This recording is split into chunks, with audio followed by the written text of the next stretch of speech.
our meeting to order. It is 6 o'clock and declare that we do have a board quorum present. If you will please stand for our invocation, which will be led by Mr. Joe Reinhardt, and then our pledges of allegiance, which will be led by our Freeport Lanier Leo Lions, Pearls, and student council members. Pray with me, please. Heavenly Father, thank you for this opportunity for us to gather tonight, make decisions that influence and help our young folks become better citizens. We thank you for this group of young folks that come tonight to be part of our program, their leaders and what they do on their campus. We ask that you work with each campus in your way so that we can walk forward, make progress, make better citizens. In your name we pray. Amen. Amen. Would you please join us in the Pledge of Allegiance? I pledge allegiance to the flag of the United States of America and to the republic for which it stands, one nation, under God, indivisible, with liberty and justice for all. Please join us in the Texas Pledge. Honor the Texas flag. I pledge allegiance to thee, Texas, one state under God, one and indivisible.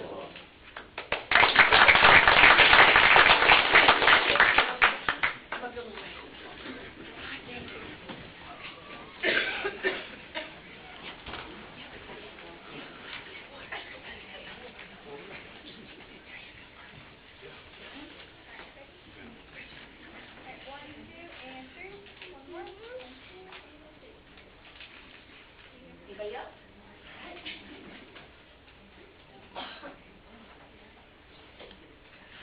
Thank you.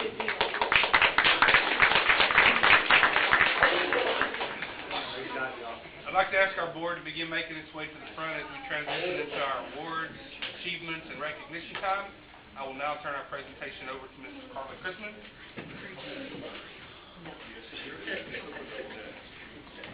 Good evening, Superintendent Massey, Board President Howard, board members, staff, and guests. Our first presenter this evening is me. I have the honor of introducing our newest Extra Mile recipient. Ms. Esther Oliveras, would you please join Mr. Massey and the board at the front?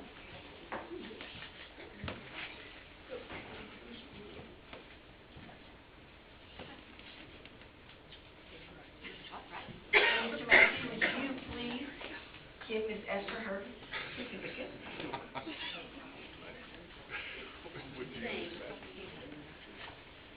Esther is Freeport Intermediate Child Nutrition Manager, but many of us know her from the many other places and ways she serves around the district. Esther is at Hopperfield Concession Stand every football game. She also can be seen at the intermediate schools when necessary. Esther volunteers to help represent BISD at our booth each year at the Brazosport Chamber of Commerce Taste of the Town event, serving child nutrition treats to hundreds of community members that come by, and always is an outstanding representative of BISD. Serving is just what Esther Oliveras does. She serves. And tonight she's receiving an Extra Mile Award for her heart of service. Esther Oliveras is being recognized for her outstanding efforts in organizing the second annual BASN Pancakes with Santa on Saturday, December the 14th at Freeport Intermediate School. This event included 60 students identified by our BISD counselors along with their siblings, which brought the count to well over 100 children benefiting in this special event. Esther's efforts included contacting each family to find out the needs of each child, overseeing the production of a delicious breakfast, and presenting each child with 4 to 5 personalized gifts that she herself helped Santa wrap. To make the event possible, Esther secured over $5,000 in donations from various businesses and individuals, including the After 5 Rotary Club of Lake Jackson, TJ's Lube Shop, Mr. Troy Brimage, Academy, Boot Barn, the Natalie Woolsey Foundation, and the FIS staff sponsors. Esther also coordinated with Brazosport High School's host of students who volunteered to help that morning. Because of Esther's heart of service and love for her kids and all kids, many of BISD students felt the spirit of the holidays that they may not have had. The ISD wishes to thank you, Esther, for all that you do for all of our kids and for your great heart of service. Thank you.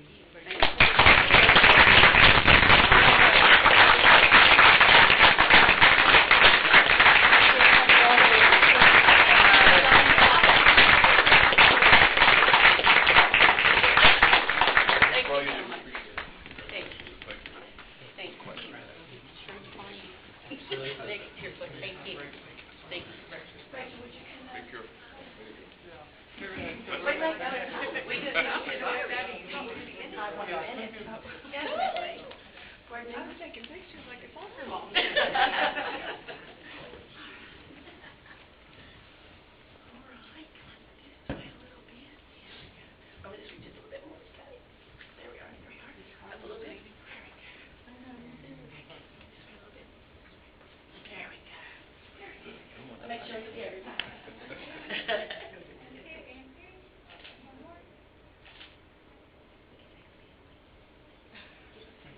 Thank you.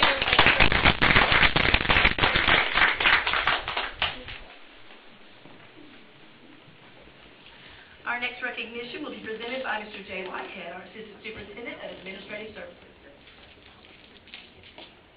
Thank you. At this time, I'd like to invite Mr. John Craig, Director of Transportation, to join Mr. Mack in the board in the front. BISD Transportation Services will be upgrading its fleet with 25 new buses this year, which will include 19 regular ed buses and 6 special ed buses. Funding for these were approved as a part of the 2019 bond program approved by voters on May 2019. Tonight, we would like to recognize Mr. John Craig, Director of Transportation, for his success in securing alternative funding that will offset the cost to the district and taxpayers. Mr. Craig was awarded 2 grants that will replace older buses with new ones that are cleaner for the environment. One grant in the amount of $1.2 million is from the Texas Volkswagen Environmental Mitigation Program and will help cover 19 of the 25 buses. The other grant of just over $80,000 from the Houston-Galveston Area Council will be used to help cover most of the costs for one special needs bus. The new buses are cleaner for the environment, and these buses will be equipped with air conditioning, as well as three-point seat belts. In addition to these wonderful grants for buses secured by Mr. Craig, we'd also like to recognize Mr. Craig and his department, since February is actually Love the Bus Month. Thank you, Mr. Craig, for going the extra mile for BISD.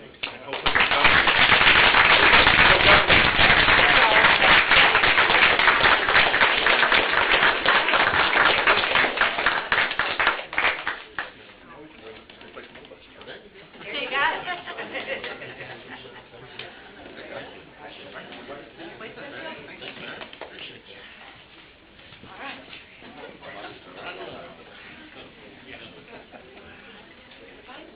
You guys just went exactly right. Good job.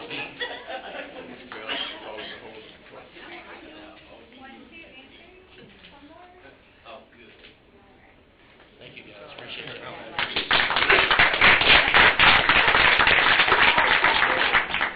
Our next presentation will be by Mr. Brent Jaco, our Chief of Staff. Thank you, Carla. Good evening. The National Forum to Accelerate Middle Grades Reform and the Texas Association of Secondary School Principals, as part of the National Recognition Program, have designated Freeport Intermediate School as a Texas School to Watch. FIS joins approximately 45 other middle-level campuses across Texas with this distinction and honor. State leaders selected Freeport Intermediate for its academic excellence, developmental responsiveness, social equity, and organizational structures and processes. In addition, FIS was recognized as having strong leadership, teachers who work together to improve curriculum and instruction, and a commitment to assessment and accountability to bring about continuous improvement. The selection process is based on written application that requires schools to show how they met criteria developed by the National Forum to Accelerate Middle Grades Reform, and also included an intense site visit of classroom observations, interviewing administrators, teachers, students, parents, as well as looking at achievement data, suspension rates, quality of lessons, and student work. Billy Pringle, State Director for Schools to Watch in Texas, stated, "We congratulate Principal Ian White and his staff, students, and parents for being a campus that does great things for all of their students. This school has demonstrated that a high-performing middle school is a place that focuses on academic growth and achievement. Freeport Intermediate School is a place that recognizes the importance of meeting the needs of all students and ensures that every child has access to a challenging, high-quality education. The campus will be recognized in Austin at the Making Middle School Matter Symposium hosted by TASSP on March 1st through the 3rd. They will be recognized nationally with all other recognized Schools to Watch campuses from across the country in Washington, D.C. at the National Forum Schools to Watch Conference in late June. Congratulations to the faculty,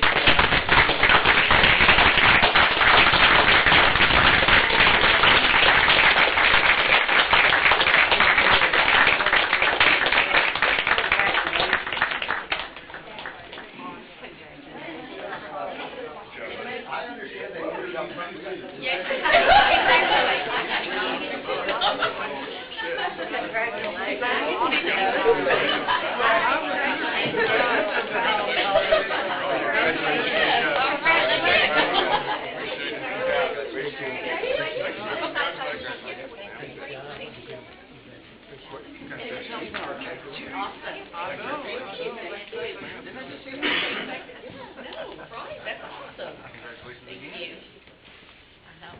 Okay, come down. Board's behind you. Come on down. I'll find you back. You're gonna have to come down real fast. Okay. All right. We were. Mr. White would quit locking his students and faculty up over there, they wouldn't be so successful.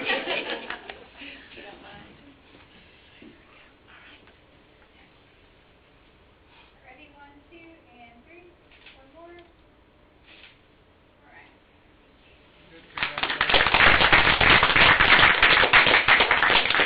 This does conclude our program of recognition tonight, but we will be back in March with students and staff to celebrate. Oh, we're done.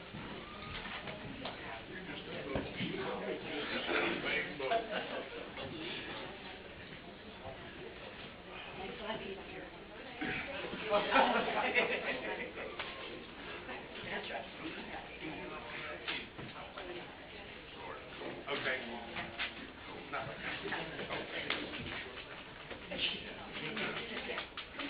At this time, in accordance with BED Local, the board will provide an audience with individuals who have signed up prior to the meeting to address the board. Tonight, we do have one. Mr. Keith Wells would like to share about the construction at Stephen F. Austin. Yes, sir. All right. Mr. Atkins will serve as our timekeeper. Comments are limited to a maximum of 5 minutes per speaker with a maximum of 30 minutes total for public comment.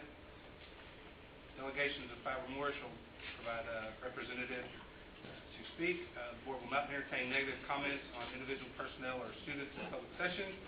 Patrons are encouraged to use appropriate campus administration channels before bringing concerns to the attention of the board, and board members are not allowed to deliberate, discuss, or make decisions regarding any subject not included on the agenda posted. Mr. Wells. Thank you. Good evening, Mr. Howard, Mr. Massey, board. My name is Keith Wells. I'm a 4th-generation resident of Jones Creek and also a neighbor of Stephen F. Austin Elementary. My family has owned and lived on and maintained the property next to Stephen F. Austin Elementary since 1955, 65 years. In that time, with exception of a few recent instances that have somewhat disrespected and violated our property rights, which I'll touch on later, my family and BISD have enjoyed a positive and symbiotic relationship, and to this point have remained very good neighbors. My mother and her 3 siblings attended Stephen F. Austin Elementary, as did my 2 sons, who still both attend BISD schools. My mother has also taught in the district for almost 40 years. I also understand that by not being on the agenda, this will be a limited one-sided conversation, but I look forward to a more open and positive and forthcoming dialogue between the board, its representatives, and my family. I come here today to express multiple concerns about the construction of the new Stephen F. Austin STEM Academy. As some of you are aware, the village of Jones Creek is suffering greatly from poorly designed, maintained, and improperly implemented drainage systems. They also lack the funds to implement or improve what little they do have. This is evident by the decades of heated discussions at almost every city council meeting since the early 90s. There are very few drainage outfalls to shed stormwater, and the city elevation changes for miles in every direction from the city are measured in fractions of an inch, not feet. This problem is further exacerbated by multiple pipeline right-of-ways separating the city from the coast. Some of the pipelines are buried as shallow as 18 inches below the surface, allowing only minimal maintenance for the few ditches and canals that shed the dangerous stormwater from our town of a little over 2,000. The homes right across the street from the school have come within fractions of an inch of stormwater inundation multiple times in just the last 12 months. The proposed location of the new STEM Academy sits on unstable, marshy prairie that is known for ponding and sheet water flow of stormwater. During severe storm events, the exact location stores water in excess of 6 inches deep until it can flow as a sheet to an established outfall, evaporate, or sink into the saturated prairie.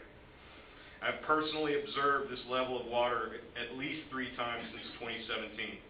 Furthermore, the location is historically known to experience high-velocity water from tidal surges and hurricane wave wash. This was exhibited in 1961 during Hurricane Carl. My mother's home, which was approximately 150 feet northeast from the proposed site, experienced 5 feet of saltwater storm surge that flooded their home, bringing seawater, beach sand, and oil inside their 3-year-old residence and drowned cattle from the neighboring Perry Ranch to their back doorstep. The current school had almost 2 feet of seawater in it. Please understand that on September 11, 1961, the currently proposed location of the Stephen F. Austin STEM Academy was not a quiet prairie you see today, but covered with 6 feet of powerful surging waves of Category 4 hurricane, with no protection between it and the Gulf of Mexico. We all know that when discussing the possibility of a hurricane, it's not a question of if, but when, and state and local legislation and building codes reflect this. Protection from local for neighboring property owners building in storm surge areas have been written in the Jones Creek Building Code. When located in storm surge prone areas, the requirements are written as follows in Ordinance 154.45. All new construction and substantial improvements shall be elevated on pilings and columns so that the bottom of the lowest horizontal structural member of the lowest floor, excluding the pilings, is elevated to or above base flood level. And I wrote down some more of the things, but y'all can read it, I'm sure. 1 minute. Okay. I've seen the renderings and the drawings of the school. It's not on pilings. The construction of a publicly funded school in a place with absolutely nowhere to shed stormwater in a known storm surge area at best is irresponsible and at worst negligent. The difficulties you are obviously experiencing are evident by the lack, to my knowledge, of a submitted drainage plan to the West of Brazos Drainage District, a former public full quorum discussion with the Village of Jones Creek Board of Aldermen, and investigating the possibility of purchasing neighboring properties for stormwater storage. It's only got 1 minute. I'm going to go all the way to the end.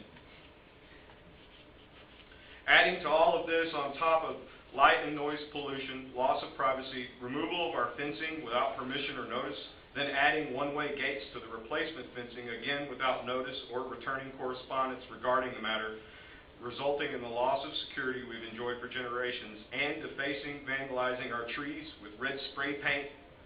During the survey phase of your project, the 65-year-old neighborly relationship is now on very unstable foundation. I thank you, Mr. Howard, Mr. Massey, and the board for your time, and I look forward to a more open, neighborly, and transparent relationship between BISD and my family moving forward. Thank you. Thank you.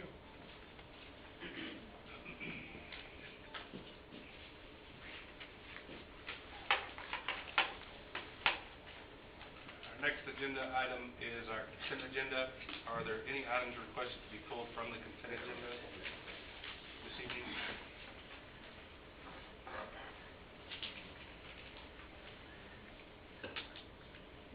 Are there any comments from the public concerning our consent agenda?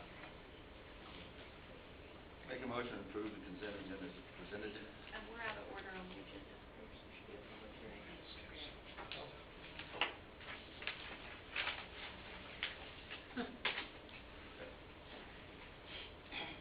Yet I digress. We have a public hearing. Mr. Ron Redden will now conduct a public hearing to discuss the 2019 Texas Academic Performance Report, and then we'll come back to the consent agenda. Mr. Redden, got ahead of myself.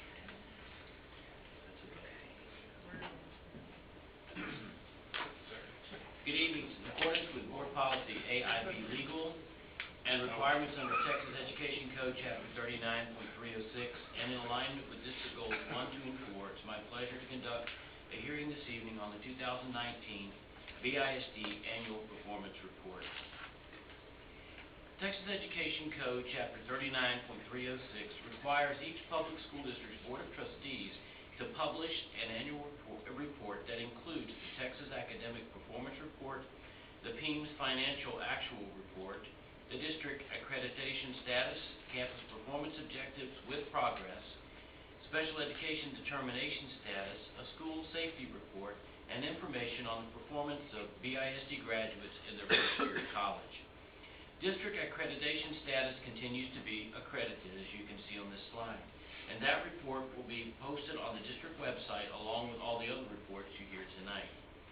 The Special Education Determination Status is needs intervention as a result of being identified as Stage 3 and the Results-Driven Accountability System, which this year replaced the Performance-Based Monitoring and Analysis System, or PBMAS.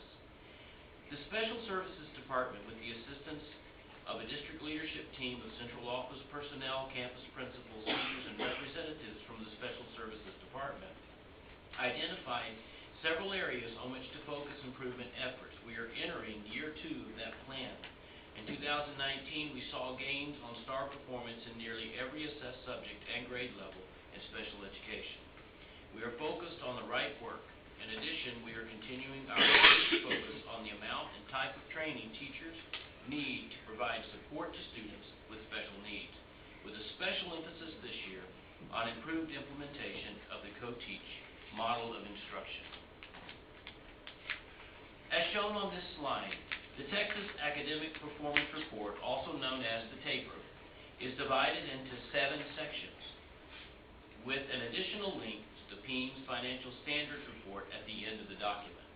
The 2017-18 PEIMS Financial Actual Report, which provides an easy-to-read final report on the district's 2017-18 financial activity, is provided to the board in your board book and is available to the public on the TEA website. It will also be added to the district website later this week.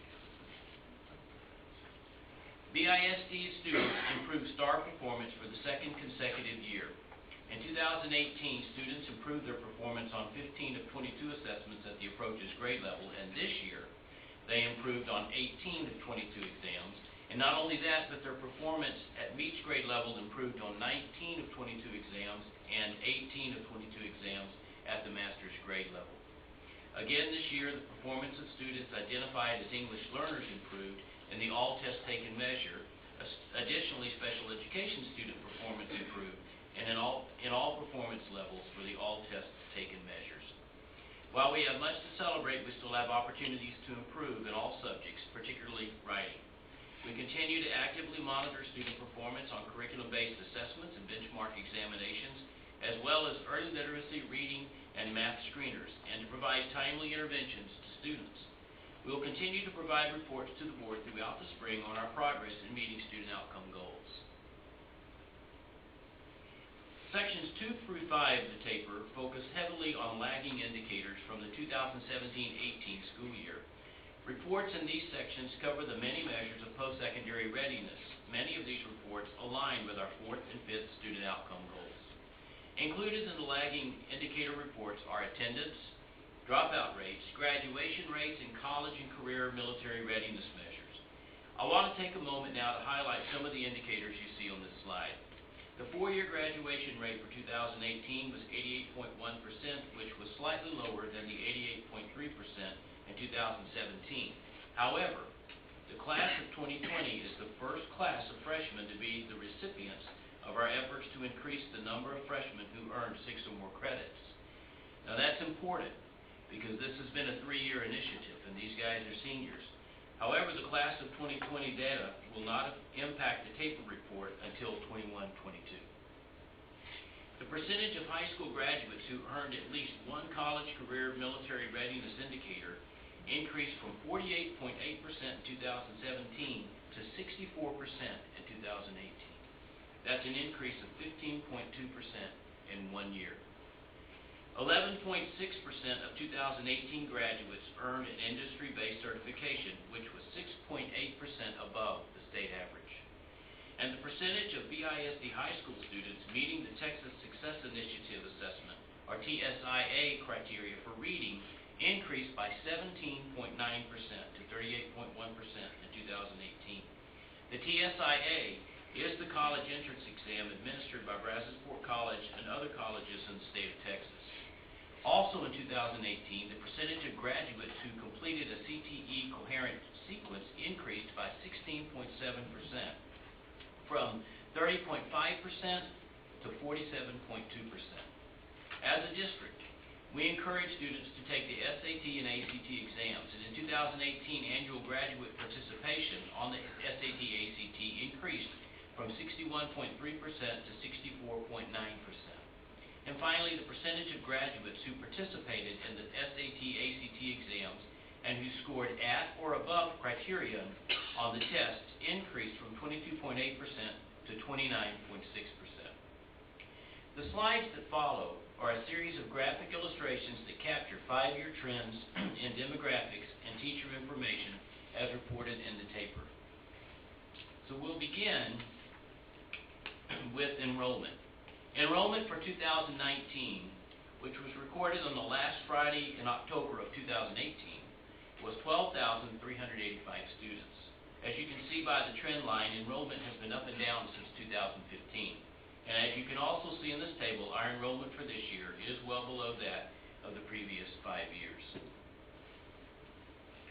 Over the last 5 years, and even prior to 2015, we've seen a steady increase in the percentage of students who are Hispanic, while the percentages of white and African American students have both steadily declined.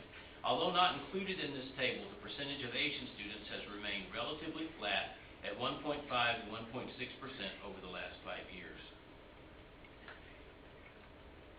The percentage of students identified as economically disadvantaged jumped last year from what had been a slight decline for 2 years to 61.7%. Although not included in tonight's table, the preliminary percentage for this year is at 59.2%. And I say preliminary because it will be pretty close to that, but it could be a little higher by the end of the year, and this is down slightly from last year, but still higher than the previous 4 years.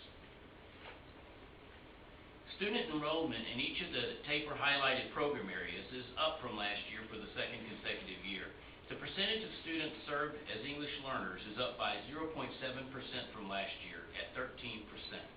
The percentage of ELs has increased by 4.7%, or 574 students, since 2015. The percentage of students who participate in CTE courses continues to increase. This year, 32.7% of students in BISD were enrolled in a CTE class. But keep in mind that the percentage is calculated by dividing the number of students in a CTE course by the total district enrollment. To better understand the significance of the CTE enrollment percentage, when the number of CTE students is divided by the enrollment for grades 7 through 12, the grade levels for which students are eligible to enroll in a CTE course, the percentage is 73.2%, which is a 1.9% increase over 2018.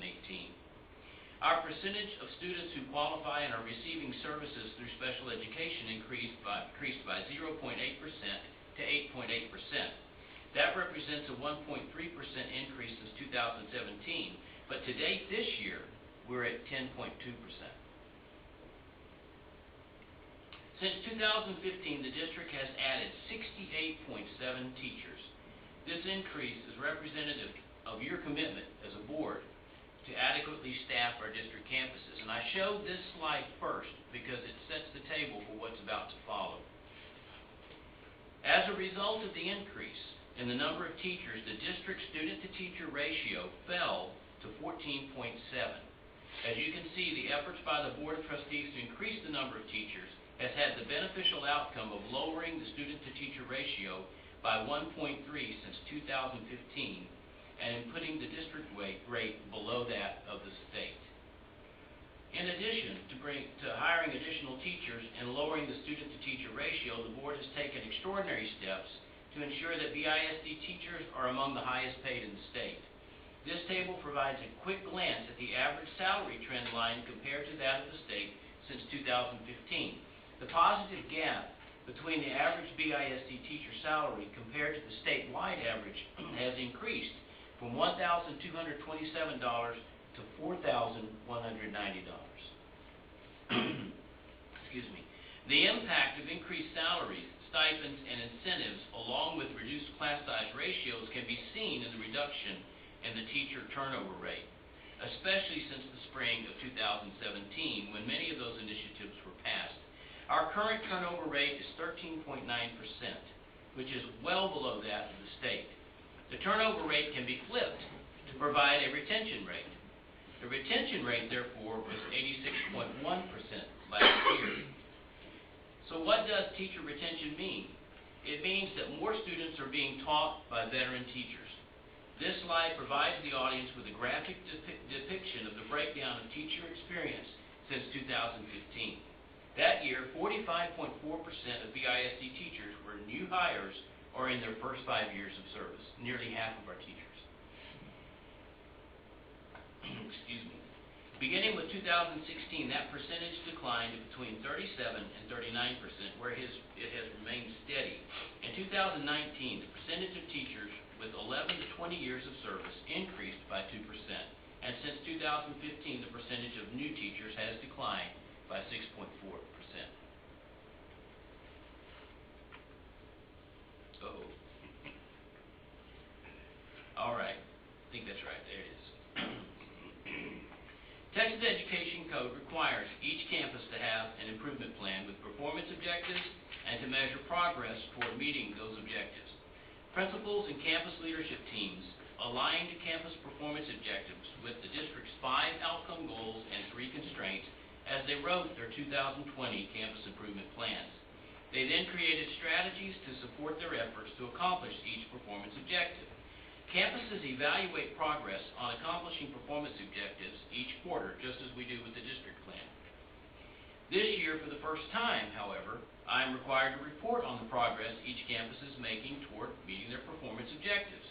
Using the same system used to measure progress on the performance objectives in the district improvement plan, campuses evaluated their progress as accomplished, meaning 96 to 100% implementation, considerable progress, meaning 50 to 95% implementation, some progress, meaning 5 to 49% implementation, no progress, meaning the strategy has not been started, and discontinued, meaning that the strategy was discontinued for 2019-2020.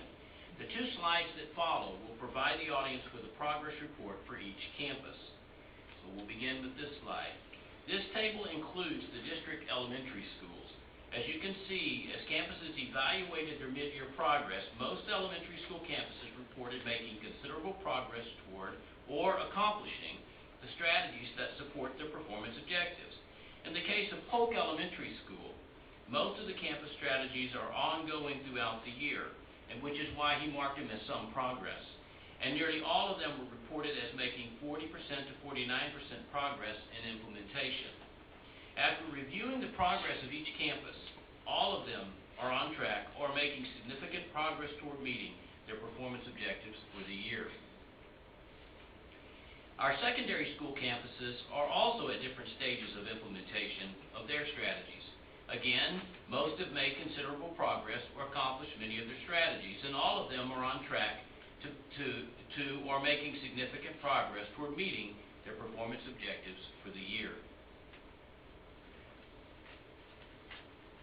The next report included in tonight's presentation is the 2019 School Safety Report. Texas statute requires every district to publish a report on school safety at their schools. BISD publishes this report on our website under Required Postings. The report includes a table that provides statutorily required data, along with a complete listing of district safety initiatives. Last year, there was a total of 1 actionable referral that met the statutory reporting requirements. To support ongoing efforts to ensure that BISD campuses are safe and conducive to learning, we are implementing 65 different initiatives that support student safety. Some of those initiatives are highlighted on the next slide, and all of them can be viewed in the campus safety report that will be posted later this week. So let's take a look at some of them. Safety initiatives include mentoring programs, character education, increased counseling support, anti-bullying and human trafficking programs, and positive behavior intervention and support. We use restorative practices and the assistance of a behavior team to better support students who need that support.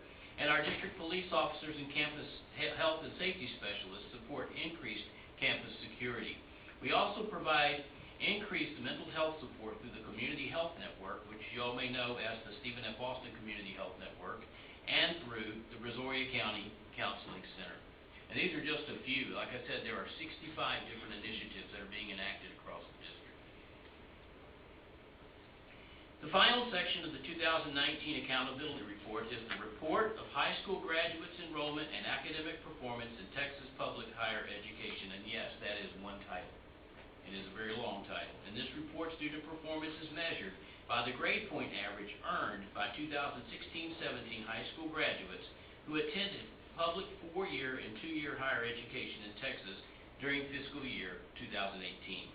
2 years ago, 438 members of the class of 2017, or 54.3%, started a path in higher education. Of those students, 430 started down that path in Texas 2- and 4-year institutions. 85% of the students who attended a 4-year public institution in Texas had a GPA of 2.5 or better. That's remarkable. That is an increase of 10% over the 2016 graduates. I've included the report of high school graduates' enrollment and academic performance in Texas public higher education in tonight's board book, and the report will be posted on the district website. The 2019 Annual Performance Report for BISD provides evidence that district initiatives are effective in improving student outcomes. While there remain opportunities for improvement, there can be no doubt that the district is continuing to move in the right direction in our pursuit to provide the highest quality education for our students and to set the standard for educational excellence. This concludes the public hearing on the 2019 Annual Performance Report. All of the annual performance report documents can be accessed beginning later this week by clicking on Required Postings under District on the menu bar on the district website. Since this is a public hearing, I'm happy to answer any clarifying questions from the board or from the audience.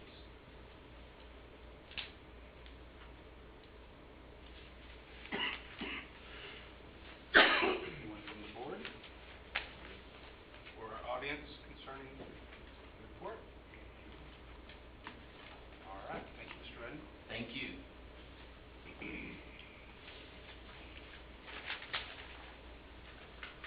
Try this consent agenda.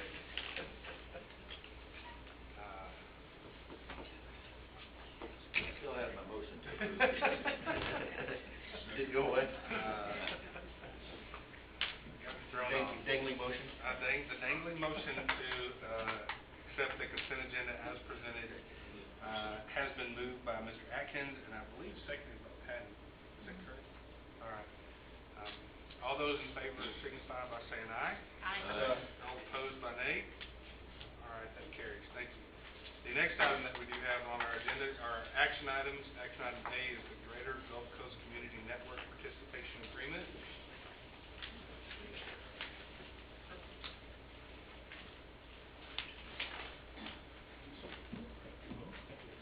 Thank you. Good evening. In accordance with BISD Goal 2, Brazosport ISD learning environments will be safe and conducive to learning. It is my pleasure to introduce Jennifer Nelson with United Way of Brazoria County, who will speak to you about the Greater Gulf Coast Community Network. This network is an alliance of community-based organizations in Brazoria County and surrounding counties working to provide social services, health care, and educational support services to individuals in the community. At this time, I will turn it over to Ms. Nelson.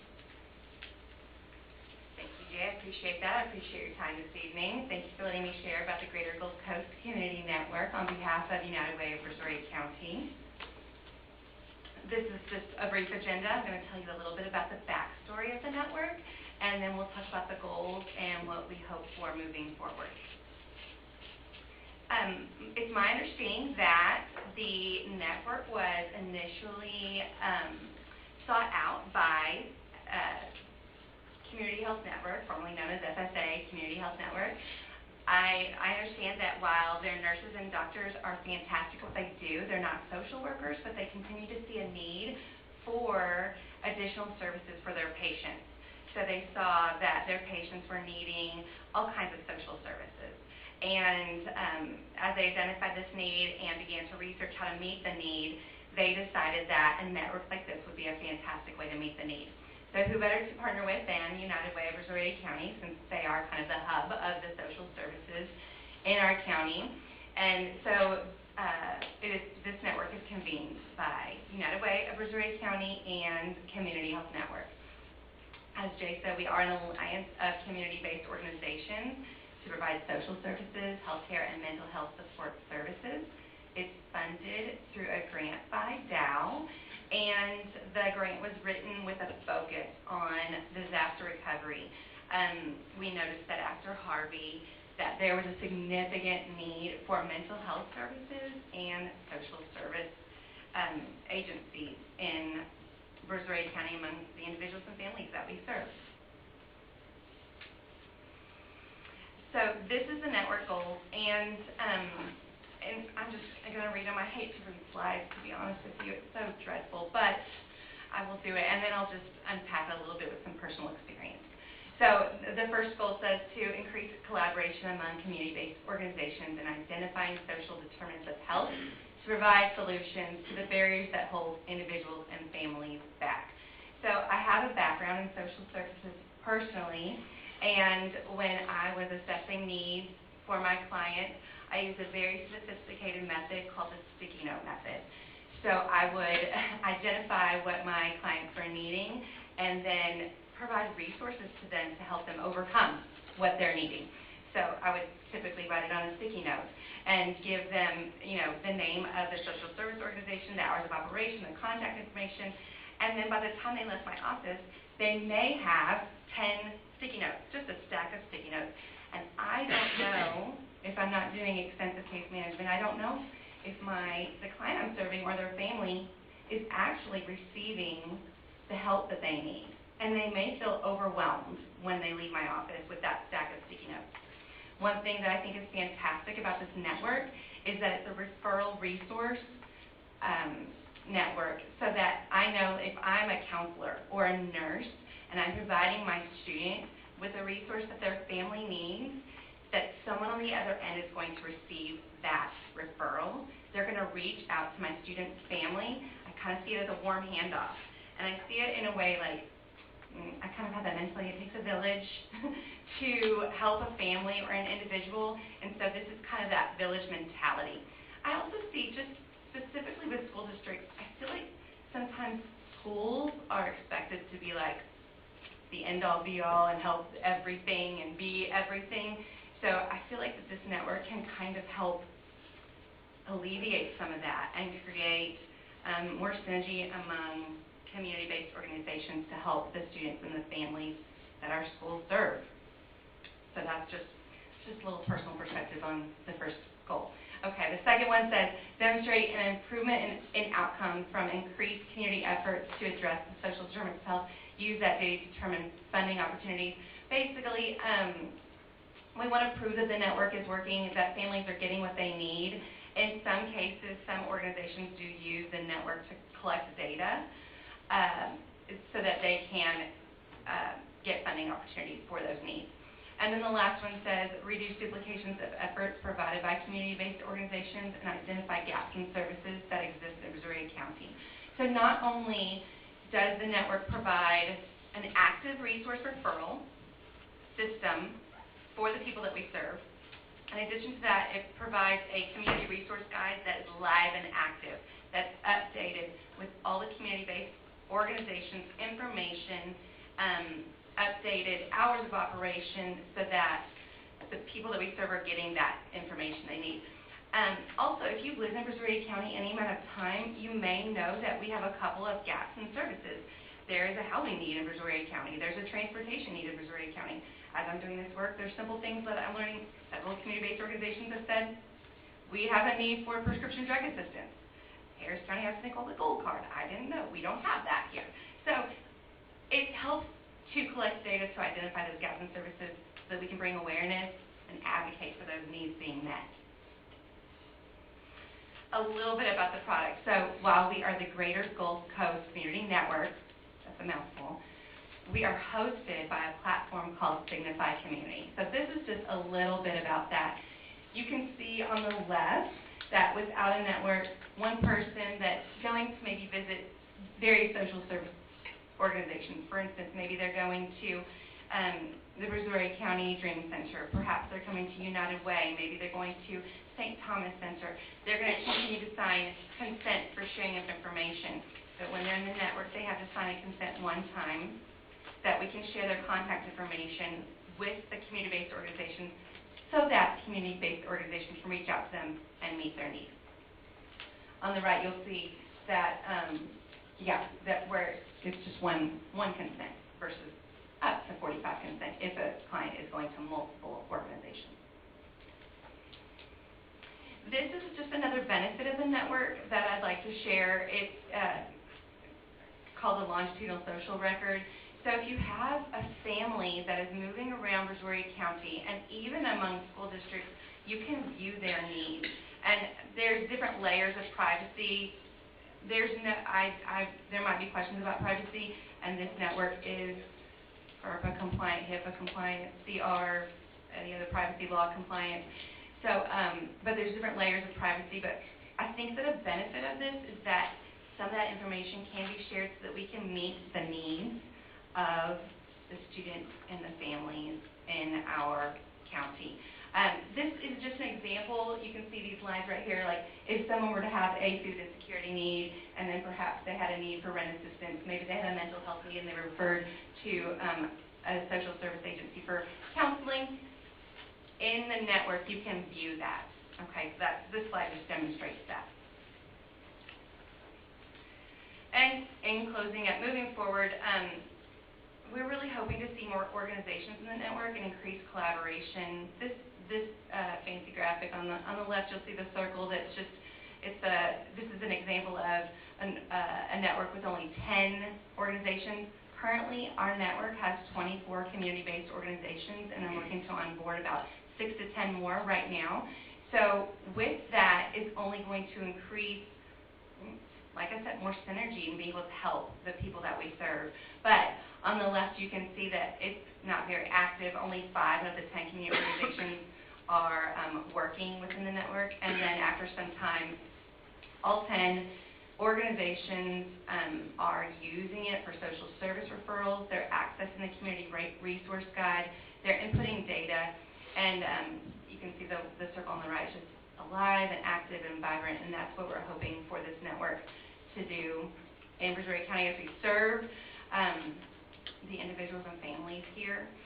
I know there's probably questions about it, but I see this as a tool just to really be able to help the people helpers help the people.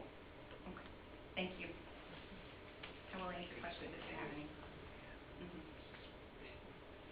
Okay, yeah, and just so you know, Allison Hasso, Coordinator of Guidance and Counseling, is here tonight as well. We met with Jennifer and we've looked deeply into this and feel like it is a huge link in helping getting our students and families what they need. And this agreement has also been reviewed and approved by BISD's legal counsel. So at this time, I would like to recommend that the Board of Trustees approve the Greater Gulf Coast Community Network Participation Agreement as presented, and we would be happy to answer any questions you may have at this time. Any questions from the board? Mr. Atkins? From BISD standpoint, the counselors will work with the community network people, and then we get referred to this group. Counselors, nurses, yes, we'll work with making referrals, getting parents approved approval for referrals. And then one of the key components, which I really was excited about with this, is the actual agency will contact the parents. A lot of times we give them information, encourage them to contact organization, and that organization never hears from them, but this allows for the organizations to reach out to the families. And you say right now it's a Dow grant, but it was based on disaster recovery. What's the prospects moving forward of funding? So currently, our executive director is working toward some additional grants. This is a 3-year project, so we're nearing the end of our first year. The clients whenever these groups reach out to the clients, is there a cost to the clients at that point? No, sir.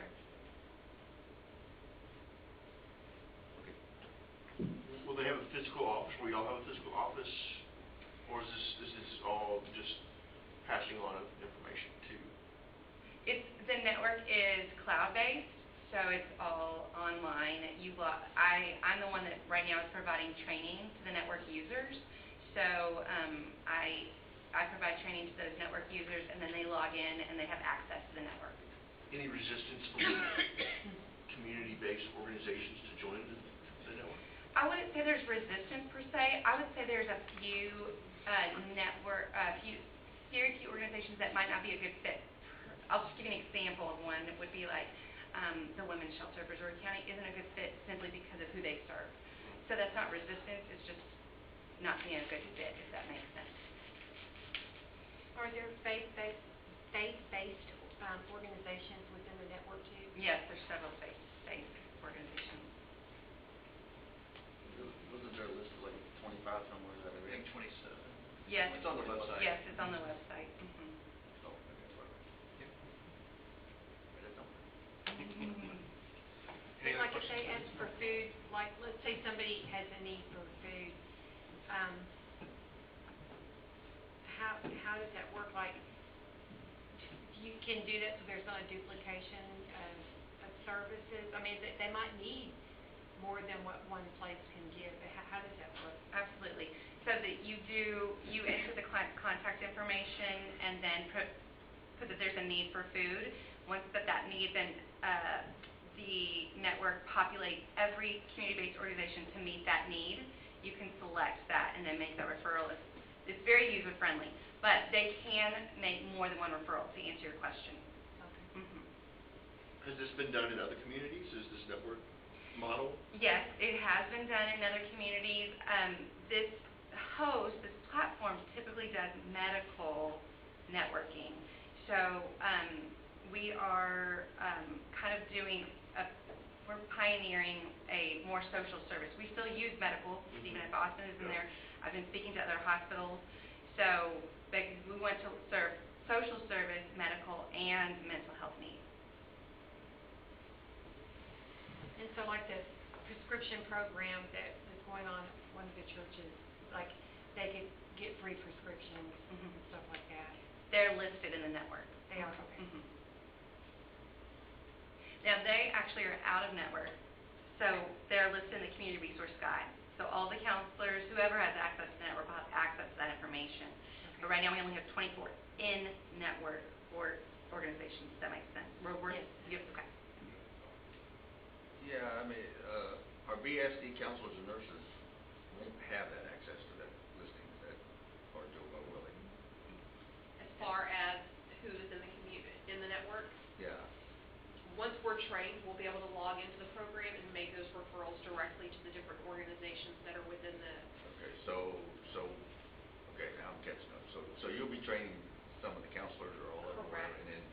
And the nice thing, like Mr. Whitehead said, is we have community resource referrals that we're able to give out to families, but we never as school counselors know whether or not those families took advantage of the referral.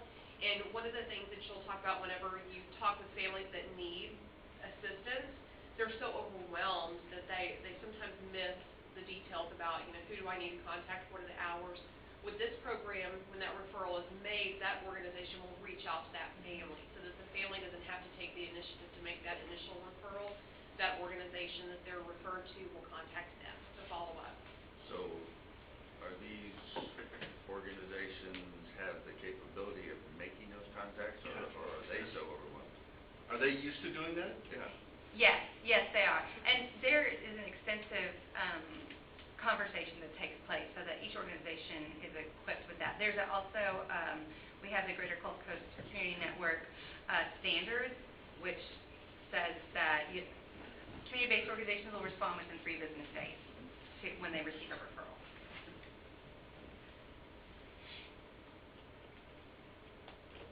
Any other thoughts?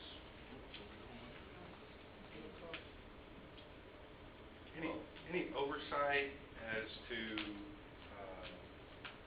making sure, since this is new, is any oversight to make sure no one is abusing the system, going and asking multiple people for the same thing? I mean, even if they need it, that's great, but after Harvey, people were receiving all kinds of donations and then turn around and going and selling them. I mean, just is there some oversight to make sure it's not being misused? I can answer your question 2 ways. First of all, there is, we are governed by a network council, which is a few individuals from a few of the, like 6 individuals from the network organization, so we discuss those things. But in order to keep happening what you're proposing, the longitudinal social records helps us see that. So you can see where each family has been. If they visited someplace, for instance, if they visited United Way to get their rent assistance, and then they also visited St. Thomas Center to get their rent assistance, that will be viewed. So it just lends itself to greater accountability and a good conversation. Everything good seems to have a potential to be taken advantage of. Mm-hmm. So those organizations will then log in what they provide or what services they provide Yes. into that network? Yes. So that our councils will also be able to see what the individuals have received. Yes. Yes. So how are we going to determine that this is a good process, say 6 months, a year from now? Will that be under your wing? It will be. Myself and Molly James, because our nurses will be trained to use it as well. All right. Anybody else? I recommend that we approve the agreement as presented. All right. It's been moved by Mr. Atkins. Do I have a second? Second by Mr. Dunn. All those in favor signify by saying aye. Aye. All opposed by nay. All right. It's unanimous. Thank you. Thank you. Thank you. Thank you. Next item we have on our action item is the resolution for additional investment pool option. Ms. Rebecca.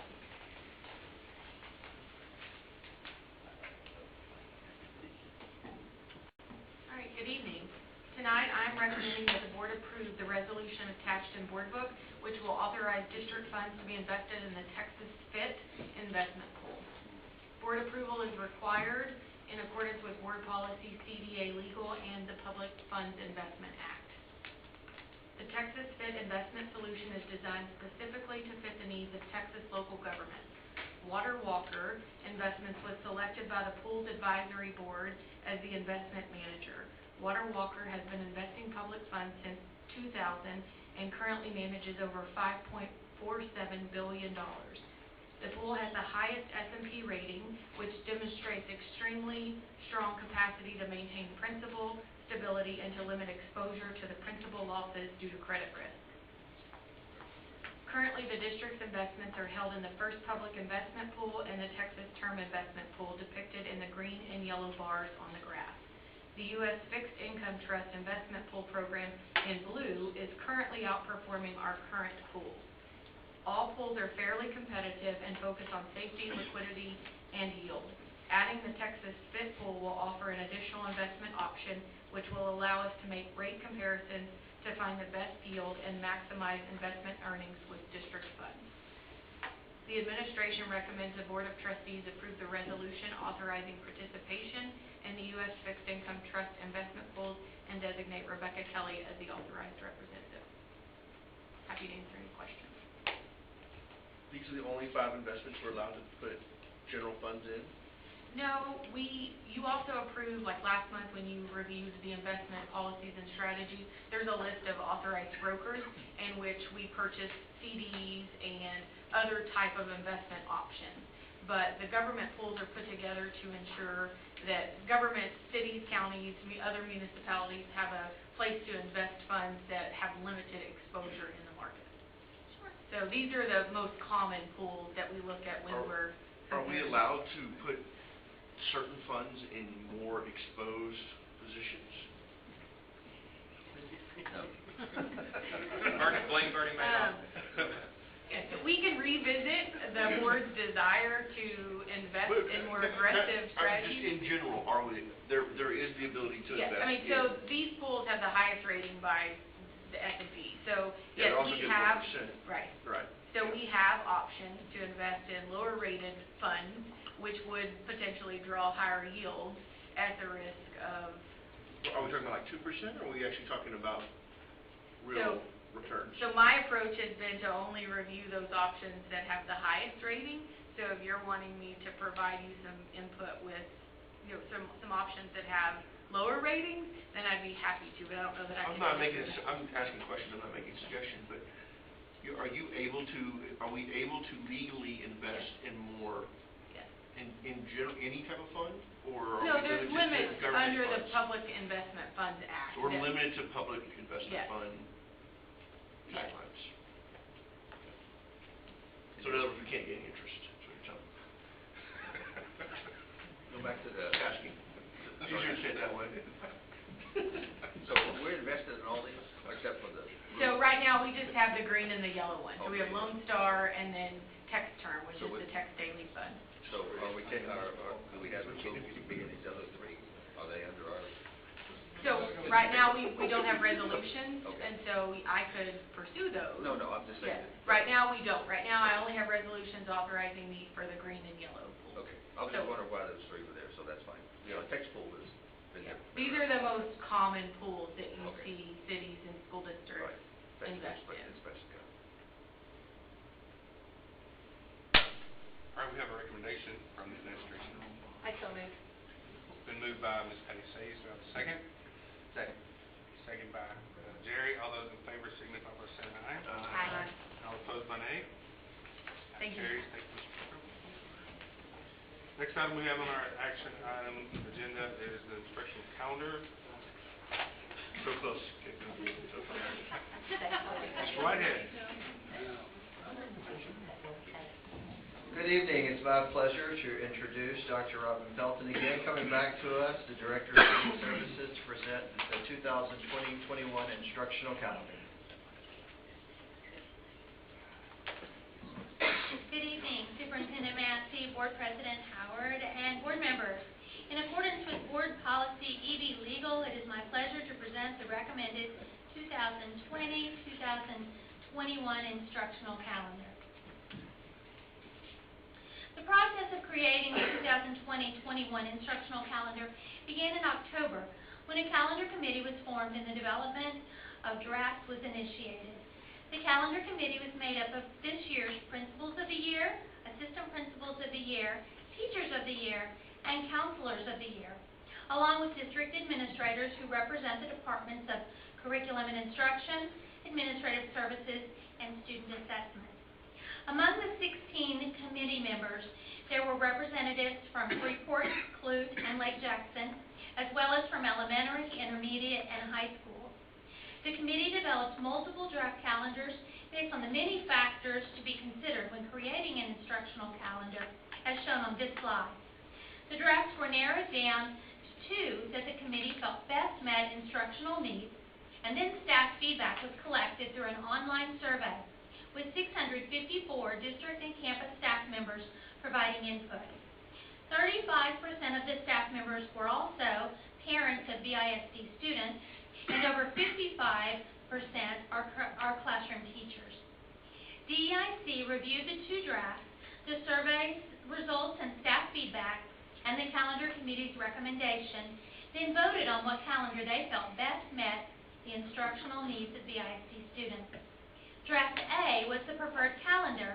However, based on feedback from the staff survey, DEIC made a recommendation of changing the October professional development days to be scheduled on a Friday, Monday, rather than on a Thursday, Friday. Principals supported this change and the calendar committee approved the recommendation of draft day as is being presented to you tonight. So let's take a look at it. Campus staff begins working on August 10th, and school begins for students on Wednesday, August 19th. This is 5 days later than the current school year, but still earlier than the state-established start date of no sooner than the fourth Monday of August. Starting school prior to the fourth Monday is allowable, however, due to the approval of our District of Innovation plan. Labor Day is a holiday for staff and students. There is a break in October for students, while teachers recharge by participating in 2 days of professional development. These days are placed on a Friday, Monday, rather than on Thursday, Friday, as was proposed by DEIC based on teacher input. The 2 consecutive days of professional development is intentionally designed to best support the work of professional learning communities, which is a valued initiative in BISD. It allows for district-led data reviews and instructional planning on the first day, followed by campus-based data reviews and instructional planning on the second day. Staff and students will enjoy a full week off at Thanksgiving. 2 early release days are provided for high schools at the end of each semester for final exams, and all students have early release on the last day of each semester. Staff returns from the winter break on January 5th to a teacher preparation day, and students return on January 6th. Martin Luther King Day is a holiday for staff and students, and 2 days of professional development are scheduled for staff in February, providing students with a 2-day holiday that coincides with President's Day. Spring break will be the week of March 8th through 12th at the same time as Brazosport College, and a holiday is provided on April 2nd, the Friday prior to Easter. The second exchange day is on April 16th. The school year ends for students on Thursday, May 27th, and for campus staff on Friday, May 28th, prior to the Memorial Day weekend. The recommendation being presented includes 187 staff days and 172 instructional days. When accounting for early release days, this equates to 76,980 minutes for elementary, middle, and intermediate schools, and 76,560 minutes for high schools. This exceeds the state required 75,600 minutes by 3 days for elementary, middle, and intermediate, and 2 days for high schools, which we have learned is valuable in reducing the likelihood of having to add minutes to schedules following unexpected school closures.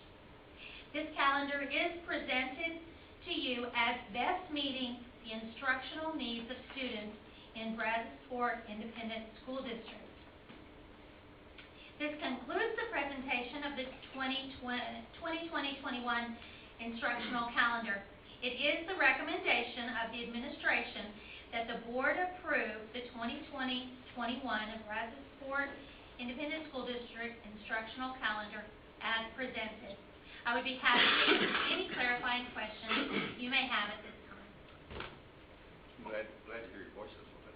Thank you. Only thing I would like to do, I know that Veterans Day is not a holiday. It is, the parade next year will be held in Freeport, which is in our school district. I would like to see that, if at all possible, for our Freeport feeder pattern kids to be able to get to the parade route to see the parade. All our schools have done a pretty good job lately with having veterans programs, and I think that's good. But I think it would be very beneficial if we could expose our kids to the Veterans Day parade. And I don't even have a problem with if they invited Brazosport Band for them to go too. I think it would be a representation of the entire district. I think it's every 7 years, isn't it? Yeah, they rotate it through. They rotate it through all the cities in Brazoria County, so as big of a day as we can make it in Freeport, you know, it would be awesome. It would be awesome, I think, for the kids to be able to, I don't know how they'd be able to go, but I don't know what the parade route is, but that would be really cool. It does sound good, and it may be easier to support good, strong student attendance with school in session than it would be without them. Yes, I agree with that. It'd be a good learning for them too, if we tie in some other people. And some of the veterans to come talk to. I would too, but it's not, so. I move for approval. I'll second. I have a question. Oh, I'm sorry. Before we get there. I'm sorry. Veterans Day was one. Any discussion, what I've been reading in the paper about Fair Week, about having off, being off. I mean, I was in FFA, and I took off all that week anyway, but I know that probably there's a really small percentage of kids who are affected by that, but did y'all touch on that? We did talk about it, and for students, one of the days will be on during Fair Week. It still will fall within Fair Week. But our director of CTE, Jesse Jennings, was a part of the discussion as well. And there was discussion about if we're having professional development, then teachers miss time with professional development if there's Right. too much overlap. So she really felt like that it was kind of a non-issue. Okay. Just curious. It's been moved by Joe, seconded by Elizabeth. All those in favor signify by saying aye. Aye. All opposed by nay. Thank you, Ms. Shelton. Thank you. Appreciate it. Next item we have are our reports. Yeah, nice. This is you? Maybe I'm on. Our first report is our bond planning and construction update. Jacob, just stand up there, it'd be easier. I gotta keep everyone on track tonight. All right, good evening. In accordance with Board Policy CC Local, myself, Mr. Monty Berger, and Mr. Alex Jernay will present an update on the 2014 and 2019 bond program. Tonight's update will include an update on the BISD book bus project, the wireless project upgrade, and in addition to the ongoing construction projects. The 2014 bond program is 82.3% completed or in progress, with POs issued totaling just over $144 million. The 2019 bond program is 12.42% completed or in progress, with POs issued totaling $33.1 million. In January, we provided a report on the 2019 bond capital purchases that were completed or in progress. Tonight, I'm excited to share an update with you on the progress of our BISD book bus. This project is not something that we purchased. We have developed a district-wide committee and are engaging students at all levels to contribute. Transportation provided the bus that we will retrofit with shelving, seating, technology, Wi-Fi, and air conditioning. A district-wide design contest was held, and artwork from each campus was turned over to Ms. Rollo's B. Wood graphic design students, who are working on the final exterior design. These students had created and then vectored an image so that it could be sent to the book bus company. This slide has some of those artwork submissions from students at multiple campuses. And so you can see the little boy reading to his puppy and the vectored image that was created and used throughout the one side of the book bus. In the middle of this slide, you will see that we had students working, the B-Wood design students working on the initial designs, and then the picture on the right are the two students from the design class that came and actually presented to the committee. And so they presented three different options, and the two pictures of the bus are the options. So that's one side of the bus and then the other side of the bus that the committee selected, and they provided feedback to those two students, and then they took it back to their class and they actually continued the design of that selection. And so today the book bus design looks like this. And so it's not quite final yet. There's a few changes that still need to be made. We need to add the BISD logo. They're looking to add a tree above the little boy and girl reading. And so this is where we are today, and we're really proud of the work that our students have done. So they took work from elementary and middle and intermediate, and then really designed it at the high school level. I'm also excited to share that our BISD Education Foundation awarded a special $25,000 grant for the book bus project. And so we'll use their grant to fund the instructional materials that will be used on the bus, including some of the technology that needs to be purchased. And so on the back of the bus, we will put the Education Foundation logo with the slogan that reading is the foundation of learning. And so we're really excited to have their support for this project. And so these two pictures show the B. Wood and B. Port construction students actually working on the shelves. So the picture on the left of the shelves are being built by B. Port construction students, and the picture on the right are B. Wood students that actually stripped the inside of the bus. The bus is currently off being painted and prepped for the rack that will go on. And so when the students get the bus back, the B. Wood students will actually install all of the shelving. And then in April, our students will actually take this bus to the TSA competition for the competes in both state and national levels.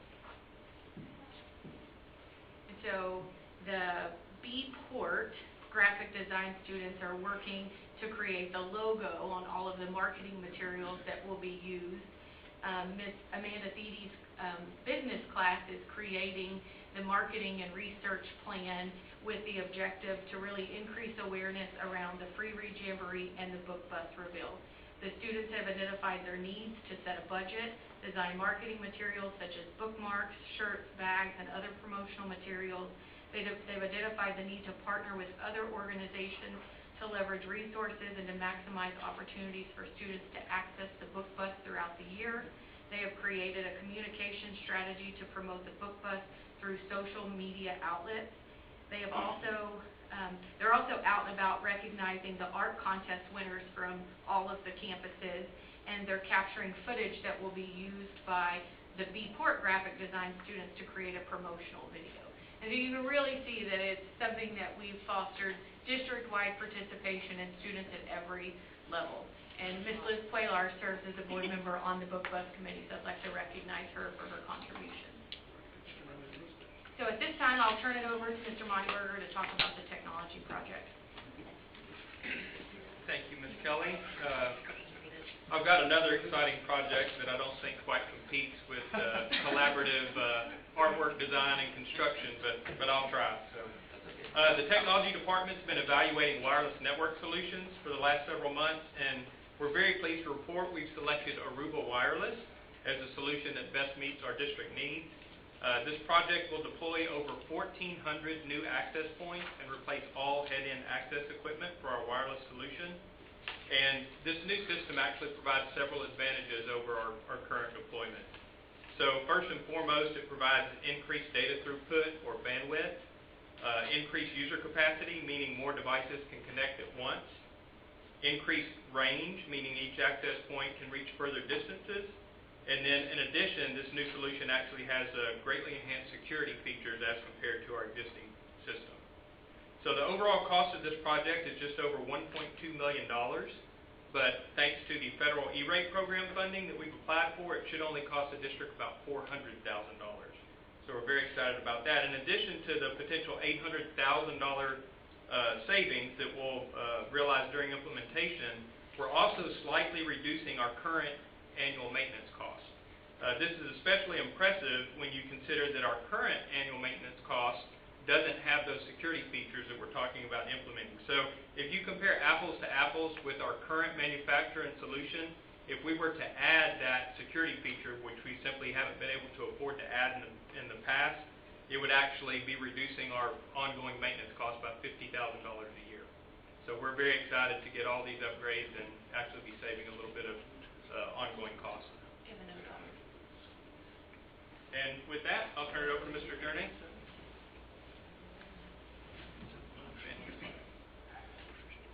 Good evening. For the 2014 and 19 bond construction projects, currently we have the Roberts and Brannon Elementary Schools that will open in August. For 2019 bonds, as you know, the Beewood Field House is under construction for a late August completion. The Beewood CTE building, we will be coming to you in March. Next week, yes. For the guaranteed maximum price approval. And Beewood Main Campus will be coming to you today. And for the athletics and district-wide technology, that is later in, drop the date on that one. 2021. Yeah. And sometime in 2021, it's still to be determined. And the Stephen F. Austin STEM Academy, we will be coming to you in April for a GMP. This is the Roberts and Brandon Elementary. As we did last month, we're doing a side-by-side comparison. As you know, Brandon started about 3 months later than Roberts did, so it just kind of gives you a perspective of where we are with each of those campuses. This is a drone photograph that was taken just last Thursday. It's a little hard to tell with those pictures overlapping each other like that, but you can tell they look very similar from the air. The roofing's all complete, and drywall is starting to go in at Brandon, and we've already got interior finishes going in at Roberts. These are the front views of Roberts on the left and Brandon on the right, of course. And Roberts is is almost complete with the exterior, the brick and stone, and we still have some various aluminum panels going on and things of that nature. Brandon is moving along quite well with their exterior brick. This is a rear view of the schools. The Brandon one looks very dark on this screen, but it just gives you a perspective on both of those.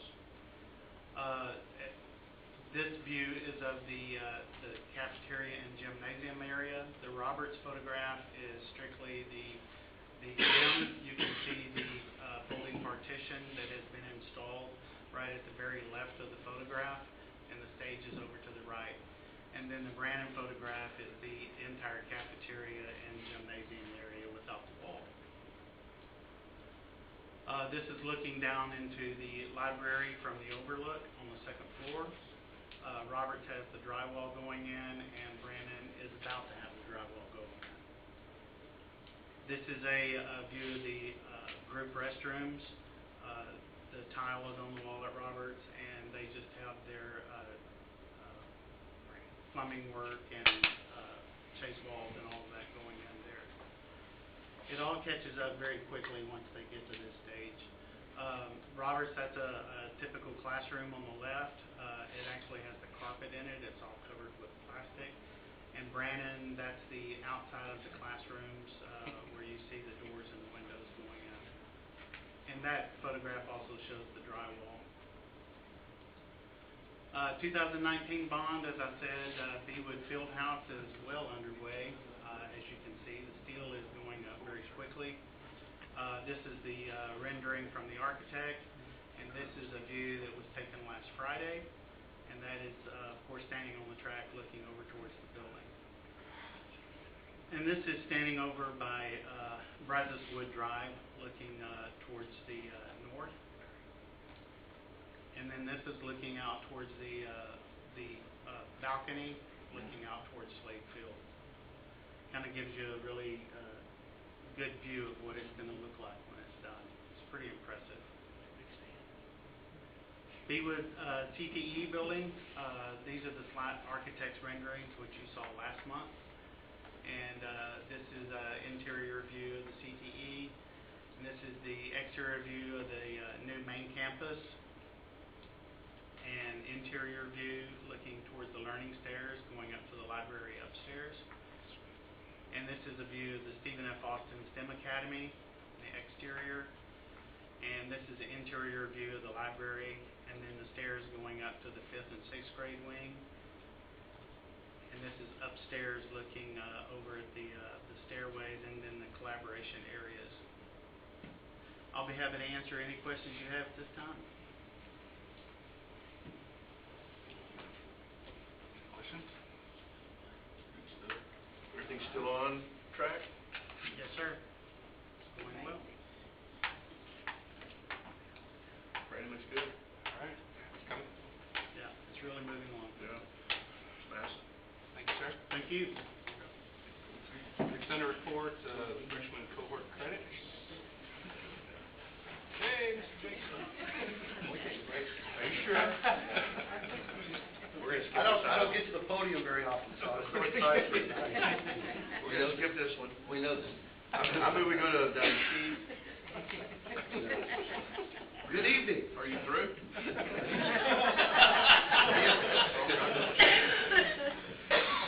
In alignment with Board Policy EH Local and Student Outcome Goal 4 and our district goal, Brazosport ISD will provide a rigorous and relevant learning experience to ensure that every student will be future ready. I will present an update on credits earned by first-time freshman cohort 2020 students from the fall semester. The district goal for our first-year freshmen reads the percentage of first-year freshman students who earn 6 or more credits will increase from 89% to 95% by year 2020. So our goal at the end of this school year is 95% of the 2020 cohort class will have 6 or more credits. This slide shows data from the last 5 school years. In the last column, the fall data from this year marked by an asterisk since it's only mid-year data. A graphical representation of this data is shown on the next slide. The gray column represents the district's percent of cohort freshmen earning 6 or more credits since the 2014-15 school year. The red line represents Brazosport High School percentage, and the Buccaneer blue line represents Brazoswood percentage. While there was a very slight dip last year, both campuses have restructured their initial monitoring and intervention processes, which is showing positive results indicated by the upward spike for this current school year. The data on this slide represents our current school year. This chart shows a percent of freshmen at each campus and the district, along with their current status towards earning 6 credits prior to next school year. The blue on-track students earned 3 or more credits by the end of the fall semester. In orange, students indicated as on track with intervention earned 2 to 2.5 credits by the end of the fall semester. With intervention and regular monitoring, these students should be able to earn 6 credits prior to the start of the next school year.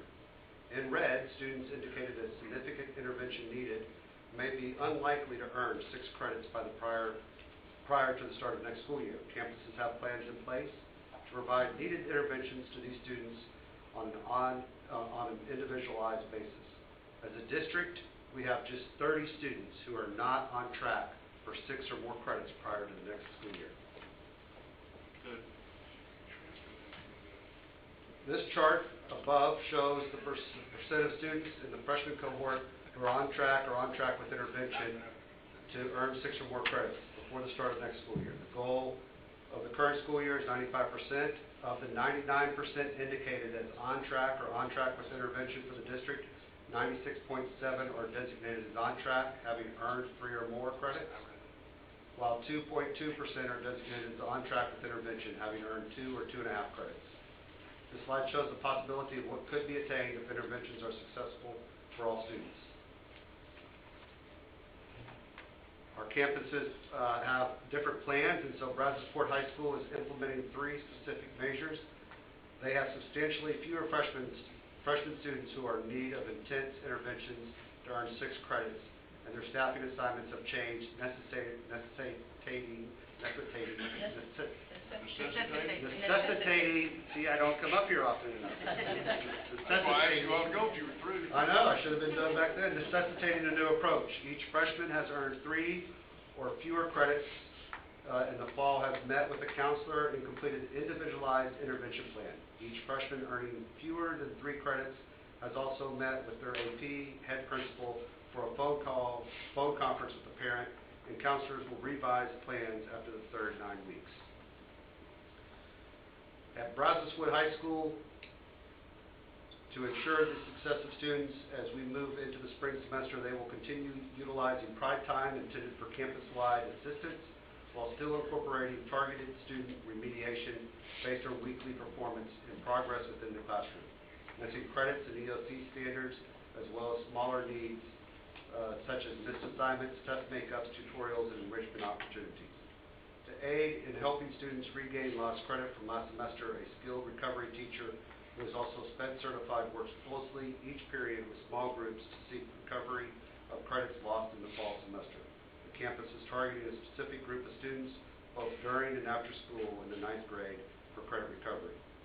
The Campus team of counselors, APs, behavior specialists, student success coaches will monitor and mentor these students through spring semester and also reevaluate student growth and effectiveness of interventions at the end of the third 9 weeks.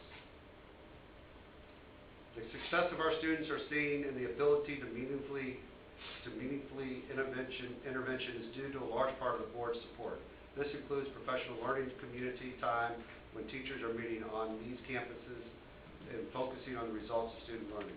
The addition of collaborative time during the school day for core freshman teachers to plan with their colleagues, teachers, teaching the same courses has made a significant difference. The team leadership courses added for freshmen continues to provide strong academic, social, emotional foundation for our first-year freshman students as they build new connections with teachers and classmates during this crucial year of high school. Both campuses are actively using the Capturing Kids' Hearts training, which shows staff how to create high-achieving centers of learning by strengthening students' connectedness to others through increasing healthy bonds with their teachers and establishing collaborative approaches and acceptable behavior. At this time, I'd be happy to answer any questions that you may have. I'm very pleased with the progress, and the thing that impresses me more and I'm pleased with more is obviously the fact that we have more people in the classroom, on the campus, dealing with students, and that's making a big difference. Getting parents involved with the Brad Sports situation where they're calling parents, that's tremendous because that's the biggest way we can get folks involved. But we need to continue this on both campuses because it's only fitting that our school district return to where it needs to be. Any other questions? Come at that, sorry. No, I just have a question. Yes, sir. And you may or may not know, is there any, I know there's, what did we say, 40 students? 30 students? 30 students. Is there any common thread in these 30? Truancy. Yeah, a lot of times it's attendance, truancy issues, or social emotional stuff, and that's why the LPPs are involved on both campuses, working with the kids, getting with APs and the counselors with the attendance aspect as well. It just breaks my heart that these kids are stumbling in their 9th grade year, which is going to drag all the way through. There's obviously a multitude of reasons for each one of those kids, and we have, if they get to the end of the freshman year and don't have success, we have great alternatives in BSA and those types of things for them to catch up and possibly get back to their home campus. So not all is lost. But if they're truant, how do we keep them going? They could be truant for a number of reasons. So BSA offers a different type of learning environment and different opportunities for those kids to learn and still grow. So, the BSA counseling team and principal have conversations with teachers. Our counselors on the home campuses have conversations with the students to encourage them and find what will connect with them so they can get through high school. That was a great graduation. Oh, yeah. They're awesome. It's awesome. That's all I have. can hear the stories. The ones that graduated, some of the stories they had. And thank you for letting me present to y'all tonight. Thank you for getting through. We're going to sign you up for next month. Report C, the 2019-2020 District Improvement Plan, second quarter review. Mr. Redden? Yes. We tried very hard to hold him back multiple times, and we weren't very successful. Good information, He was so anxious to give it to you. Yeah. So good evening once again. In accordance with Board Policy D2 Local and each district goal, it is my pleasure to give the report on the second quarter progress that was made on the district improvement plan. You have a copy of the second quarter formative review in your board book. Progress in implementing the district improvement plan strategies, as I mentioned earlier, are measured using the following scale, and that's accomplished as 96 to 100% implemented. Considerable progress, 50 to 95% implemented. Some progress, 5 to 49% implemented. No progress, meaning the strategy has not been started. And discontinued, meaning the strategy was discontinued in 2019-20. 25.2% of strategies were accomplished during the second quarter, while 67.3% had considerable progress. 6.5% had some progress, and 0.9% had no progress made, no strategies were discontinued. And the 0.9%, that was a single strategy, that is the evaluation of the parent-family engagement plan in April. That we accomplished then. We continue to progress forward toward meeting the performance objectives under Goal 1. During the fall semester, some of our campuses supported early literacy with family literacy nights. Family literacy nights toward performance objective 1. The percentage of students reading at grade level will increase from 71 to 74% to 100% by the year 2020, which is also board outcome Goal 1. Early and emerging readers had the opportunity to read with BISD staff in a fun and informal way. In our response to being designated as needs intervention and special education, we began last year to provide intensive training and support to teachers who provide instruction to special education students in their general education classrooms using the co-teach model. The co-teach model, when used appropriately, provides all students in a classroom, including special education students, with the opportunity to learn from two highly effective teachers. Both teachers provide one-on-one to small group support during instruction to students who need that support, to master the content. It's a great model, but its effective implementation requires training and support. We began an intensive effort to provide teachers with additional training to support instruction to students with special needs last spring. As mentioned in the 2019 accountability report I delivered earlier, we saw some of our best gains in special education student performance on state assessments this past year. The continuation of that training with an emphasis on the co-teach model should help us to further improve special education student performance. While the Rockets program receives a lot of notoriety, other STEM and CTE organizations are accomplishing equally as much. The picture on this slide is of the HOSA students who have earned the right to represent our district at the upcoming state competition. HOSA is the Organization of Future Health Professionals. We are proud of their accomplishment, as well as the accomplishments of the robotics teams, Future Farmers of America, our welders, and TAFE, the Texas Association of Future Educators, all of which continue to represent our district well in regional and state competitions.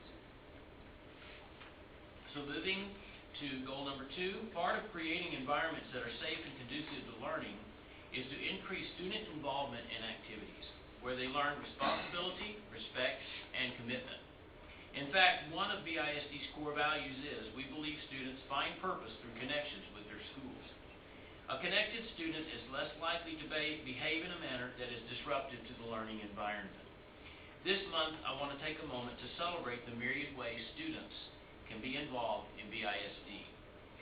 BISD Fine Arts programs offer students the opportunity to be involved in art, drama, band, color guard, drill team, choir, and BISD Athletics offers students the opportunity to participate in one or more sports, and we have many.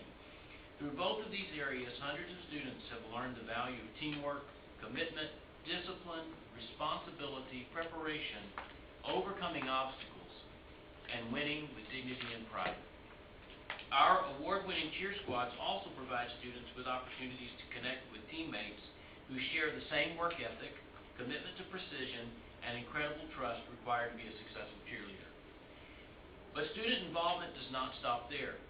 As mentioned in the previous slide, our CTE program offers students the opportunity to join and participate in events that support the various CTE programs. In addition to CTE organizations, students can also become involved in debate, in journalism, the Junior ROTC program, National Honor Society, Student Council, and the Academic Decathlon. Students at the middle school level can become Leos and Pearls, as we saw tonight. And at both the elementary and middle school levels, they can join robotics teams. There are extracurricular activities available to students at every level, from elementary school through high school. And the effect of all those connections, along with the ongoing emphasis on capturing kids' hearts and positive behavior interventions and support, create opportunities for students to feel safe and well-connected. One of the strategies under Goal 2, Performance Objective 1, is to develop a mentorship program that attracts the district's most effective teachers to mentor. The result of that strategy is the district's New Teacher Academy, an initiative to support new teachers during their first year. The outcome goal of this initiative is to increase the retention rate of our new teachers. The second quarter event was well attended and new teachers had a great time, and the most recent Teacher Academy was held today. And it looked like y'all were having a great time, Clara. Under Performance Objective 3, Professional Development, teachers and district leadership are being trained to implement a blended learning model. This instructional model aligns with our ongoing District 1-to-1 initiative. In this photo you see up here on the left, you see blended learning in action in the classroom.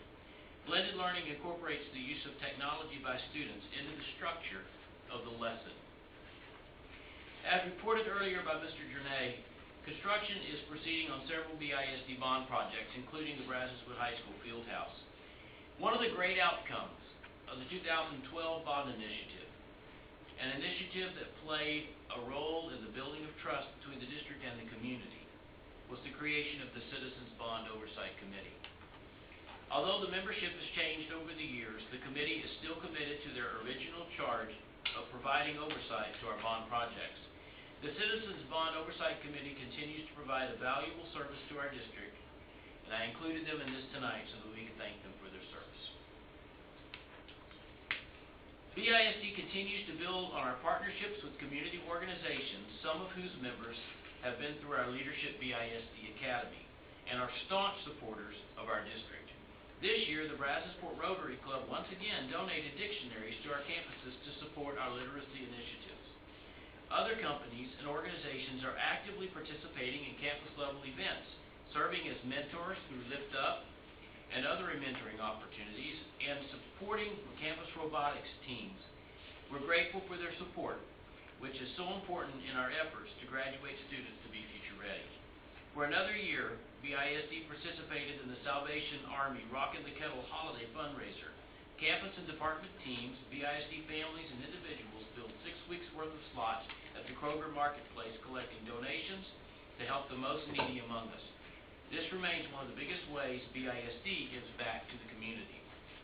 And last fall, BISD once again honored first responders for September 11th, including a pregame ceremony at a Brazoswood High School varsity football game. Many of our campuses and student organizations also held programs or participated in events that honored our veterans on Veterans Day. The BISD family is one that loves our community. We're grateful for our many supporters. This concludes my report on the second quarter of the District Improvement Plan. Since this is a report, board action is not required, and I'll return in April with the third quarter report. At this time, I'm happy to answer any clarifying questions you may have. Any questions for Mr. Redden? Thank you, Ron. You're welcome. Next item we have under reports is item D, the National School Board Association Advocacy Institute. Mr. Atkins. Oh, thank you. This will be brief, maybe. We'll be judging that. I did attend the Advocacy Institute of the National School Boards in Washington. It was pretty interesting. It was a lot of stuff in there, and I guess the big thing I took away from was just the amazing red tape involvement with the federal government. I mean, it's just, you know, we're going to do this and we're going to do that. We've been doing it for 4 years and 10 years, and it really boils down to funding. And so basically, one of the first things we talked about was the funding for the individuals with disabilities. The funding, current legislation, it's, you know, I told Monty a little bit, the E-rate funding, they're planning to merge, or the FCC determined they would merge it with rural health care. That makes a lot of sense, you know, from that standpoint. But what that means is potentially less money for the E-rate funding. So basically, a lot of, I think, pretty much all the House has opposed that. So hopefully that won't come about. But the main thing that they're working on right now before Senator Lamar Alexander leaves is to reauthorize the Higher Education Act. Because if that's done, money's been available. So to get that out of the way, that's their top priority. So anyway, there was a little bit on the vaping. Apparently, you know, that is such a problem. There is info on the school infrastructure and broadband connectivity. So I do have a handout I'll give you in a little while on the legislative priorities. It's got a lot of good info in it. So then we looked at the, the national election and the 2020, and the attorney went through a bunch of legal stuff and immigration and the vouchers and things like that. I'll get to that a little bit later. Again, the legislative priorities, I've got the handout. Excuse my notes. I only had one copy and I made notes on it, so maybe it'll help you or just ignore them, whatever. Eugene Robinson talked to us a little bit. I'm not sure what he really told us, but he had a couple of nice stories. So, 2020 census, that's kind of worrisome at this point with everybody on board or not on board, I guess. So there is a March 2nd to the 6th Statistics in School Week it's a program trying to combine statistics and census, and so I'm not quite sure what that is, but we may throw that out and take a look at it and see if it's, what it is. Mark McKinnon, they interviewed him. He's a I guess he still is. He was a political advisor. He's from Texas, television producer of some kind of Showtime, Netflix, something about the presidential office or something. Does anybody? I don't know what it is. Again, we start off the next day talking again about the priorities. This was a big deal from the perspective of the National School Board Group. They conducted a poll or a survey, and got the results, and they got it back like a week before this meeting, so they could present it and give it to the, all the Congress people, and indicating that 64% of those surveyed said additional funding for public school was needed, and they would accept it even if it's a tax increase. So that was a big selling point. Now we'll see if that really comes about. But that's their poll that they're using to present to the Congress. So I always find this interesting, and I think we've seen this before. Locally, in your small community, teachers are looked on favorably 80%. Thought that was a little low, but then your own public school, people say the 72% is favorable. So then you widen it out a little bit to community, maybe district, maybe county, whatever it is, and it's 57% says it's excellent or good. But then nationally, for the public schools, the survey says that only 27% think the schools are excellent or good. So that's a statistical thing right there. So it's kind of interesting. So my local school is good, my teachers are good, but obviously public education around the country is not. So very strange. But this was the results of this poll, and it backed up other polls that have been put out. So, and I put this in local school boards. We got 58%. Right? That's better than Congress. Yeah. Oh yeah. Yeah, I sent you that. I sent you all the survey results. If you look at that, Congress is 20-some, 30%. So doubled them up. Yeah. So anyway, this was sponsored by the National School Board Action Center. I don't know who they were, but this was interesting because this is the E-rate program. This FCC commissioner spoke, and she was not in favor of combining the two. And in her speech, she was calling out the need for expanded broadband and internet service, and et cetera. And she said even small communities like such and such, include Texas, are working on that. So I'm sitting there going, what? I missed that. She actually did. So I tracked her down and got a picture of her. So, but it was, but she's in the minority on the FCC. So that may have to be some effort on it. But the same schools. This is the congressional action that is listed, and again, the federal legislation for school safety. Who knows what that's going to be? Youth vaping, the cybersecurity. Monty mentioned that, and the school infrastructure, which there's some money will be available for new schools and upgrading, et cetera. It's just I don't know how you're going to get there. This was the teacher shortage, recruiting and retaining, and of course, no surprise, around the country the shortages of STEM, special ed, CTE, English language instructors. They indicate 4 factors: compensation, mentoring, and induction, preparation, and teaching conditions.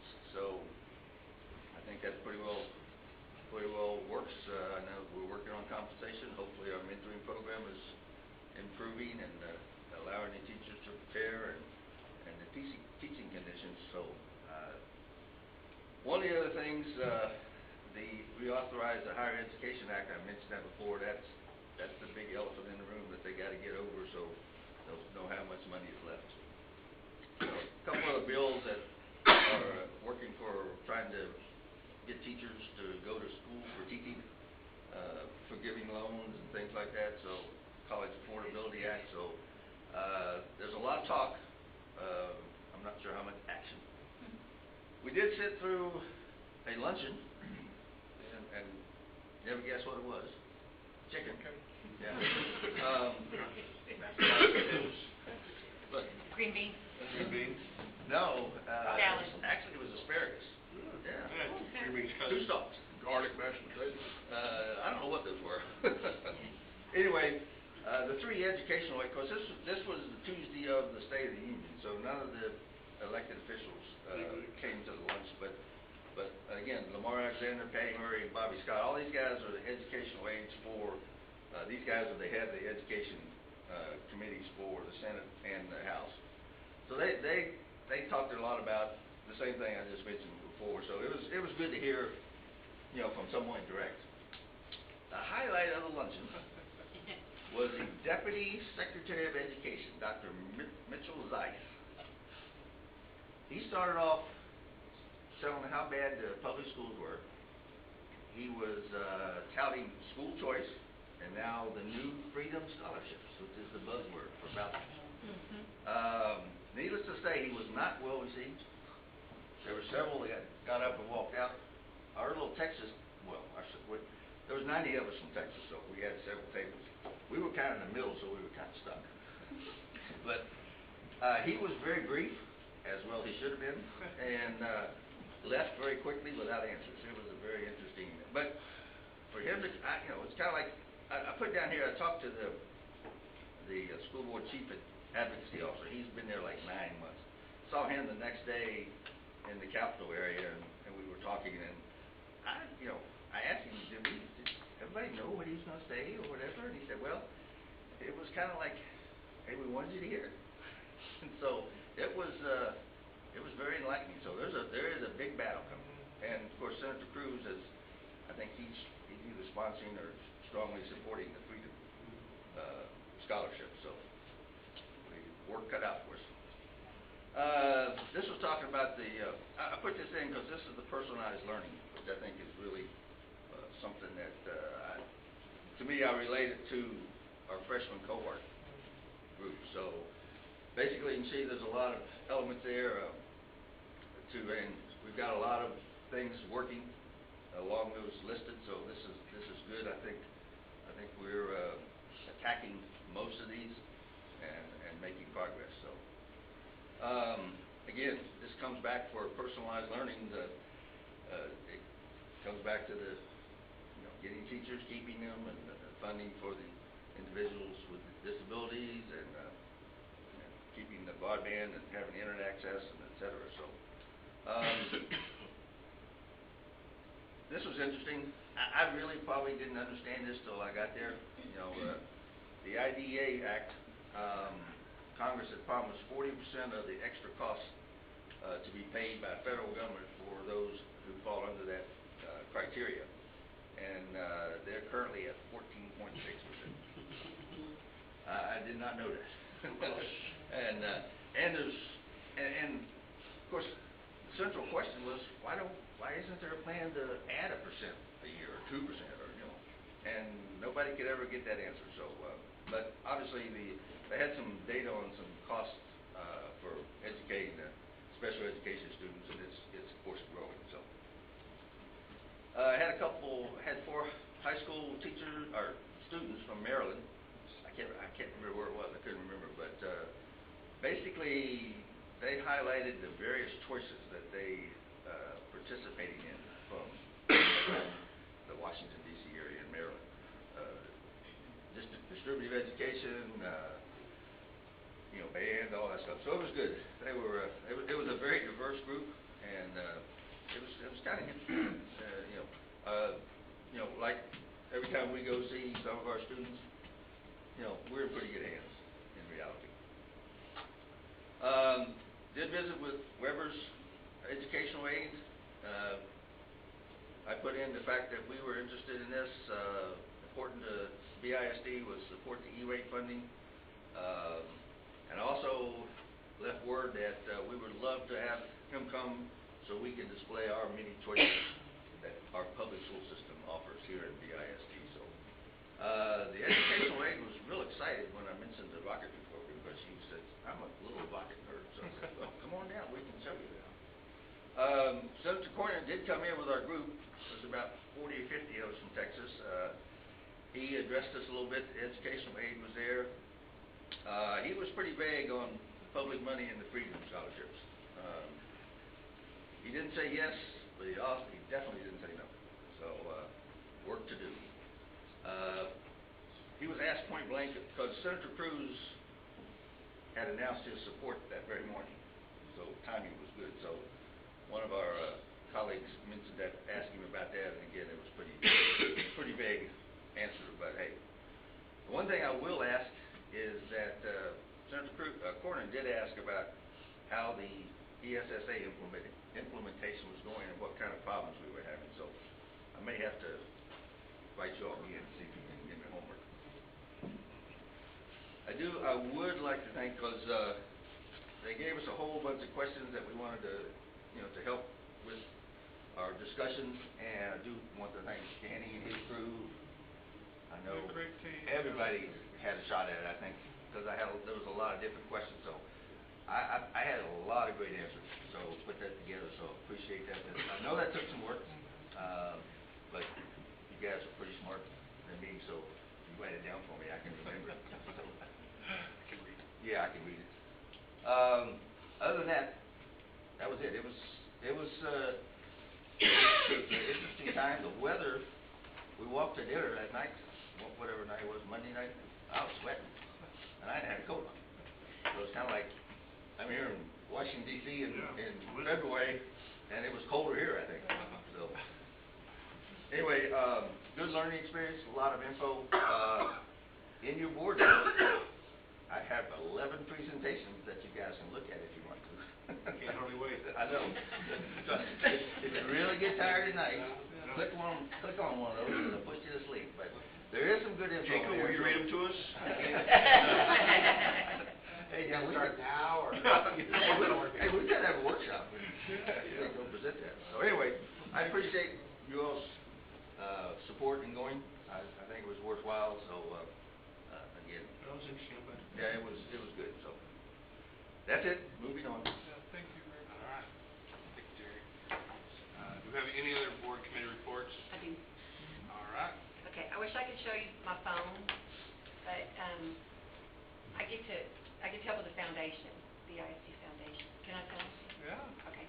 So tonight, we had a throwback prom, and so tonight they had the big reveal. So if you look on Brad's Support ISD Foundation, they had like they did a video tonight. They had a party like for the committee, and they did a reveal, and Brittany got to talk, and then they all had like a letter like Vanna to turn over, And so at the event, I'll let Danny tell the other, but at the event, like the cash that was raised was cleared is $154,100.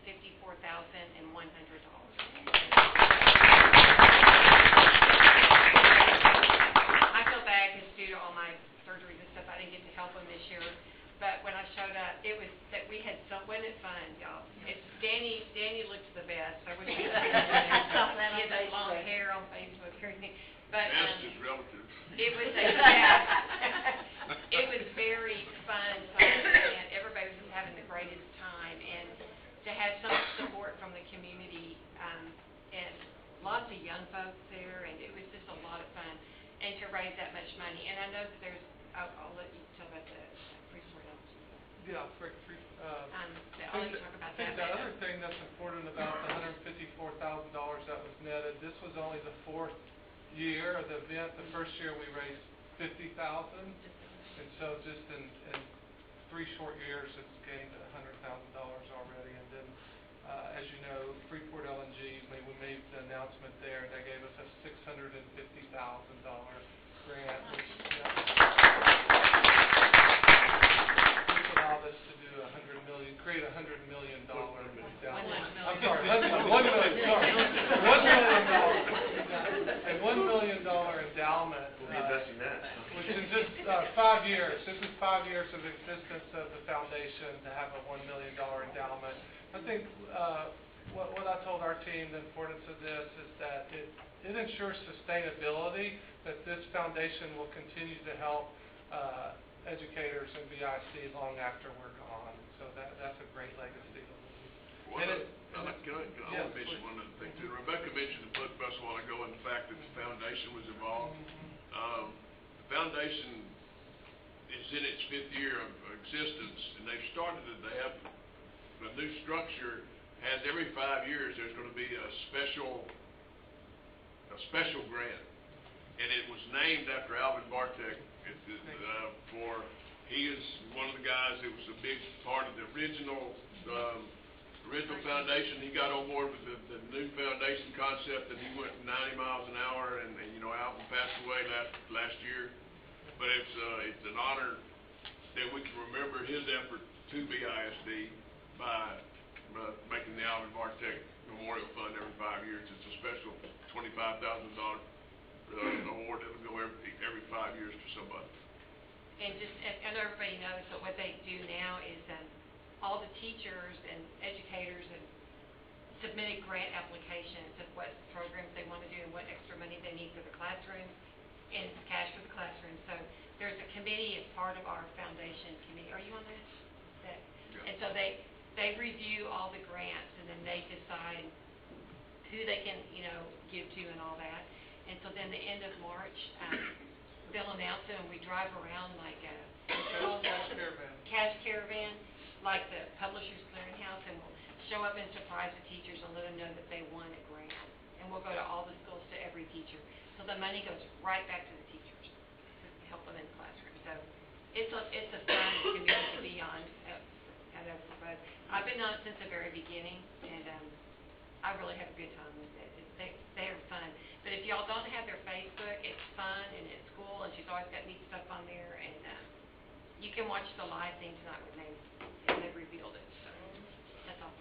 So if Rebecca was investing in some of these funds, we could get we could get to that $100 million. Yeah. $100 million. One for school, maybe none. Yeah. For school, give away $10,000 next year. Yeah.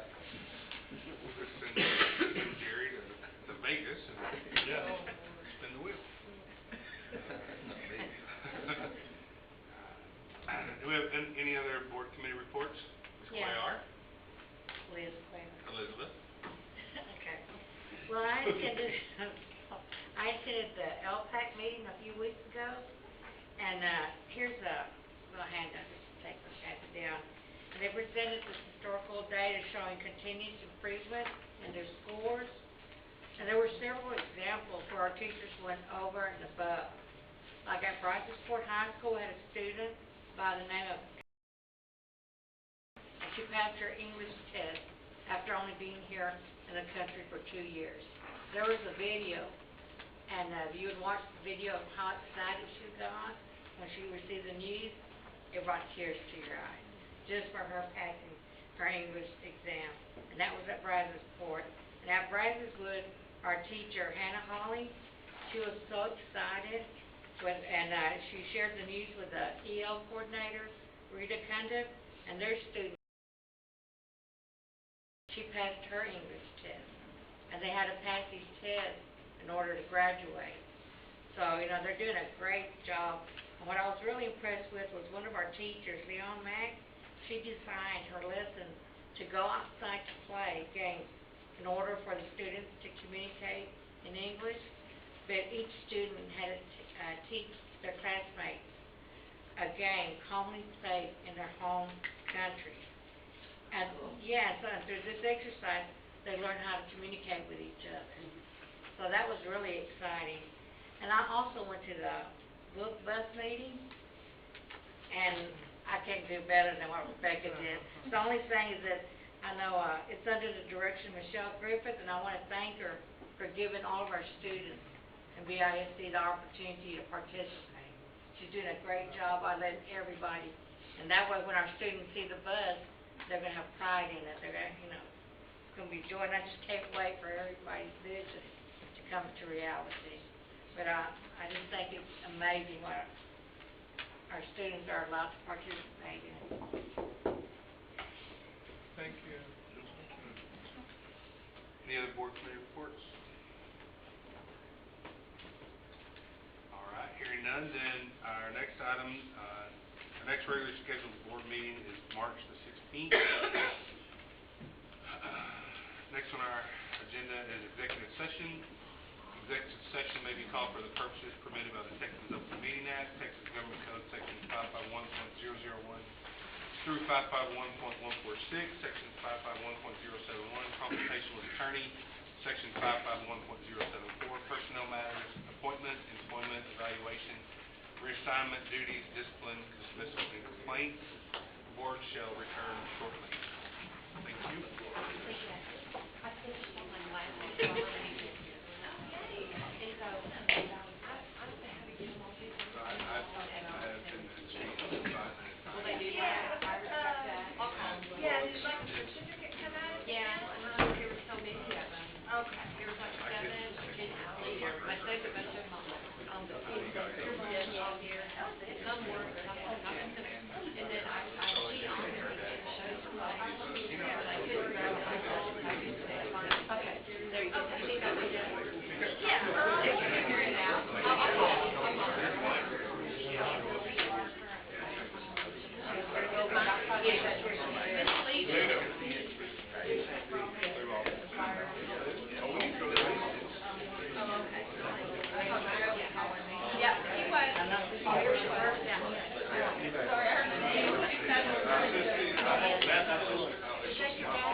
We are officially resuming at 9:12. 8. 9:12. 9? Oh my word. 9:12. Unless there are any objections, we will stand adjourned.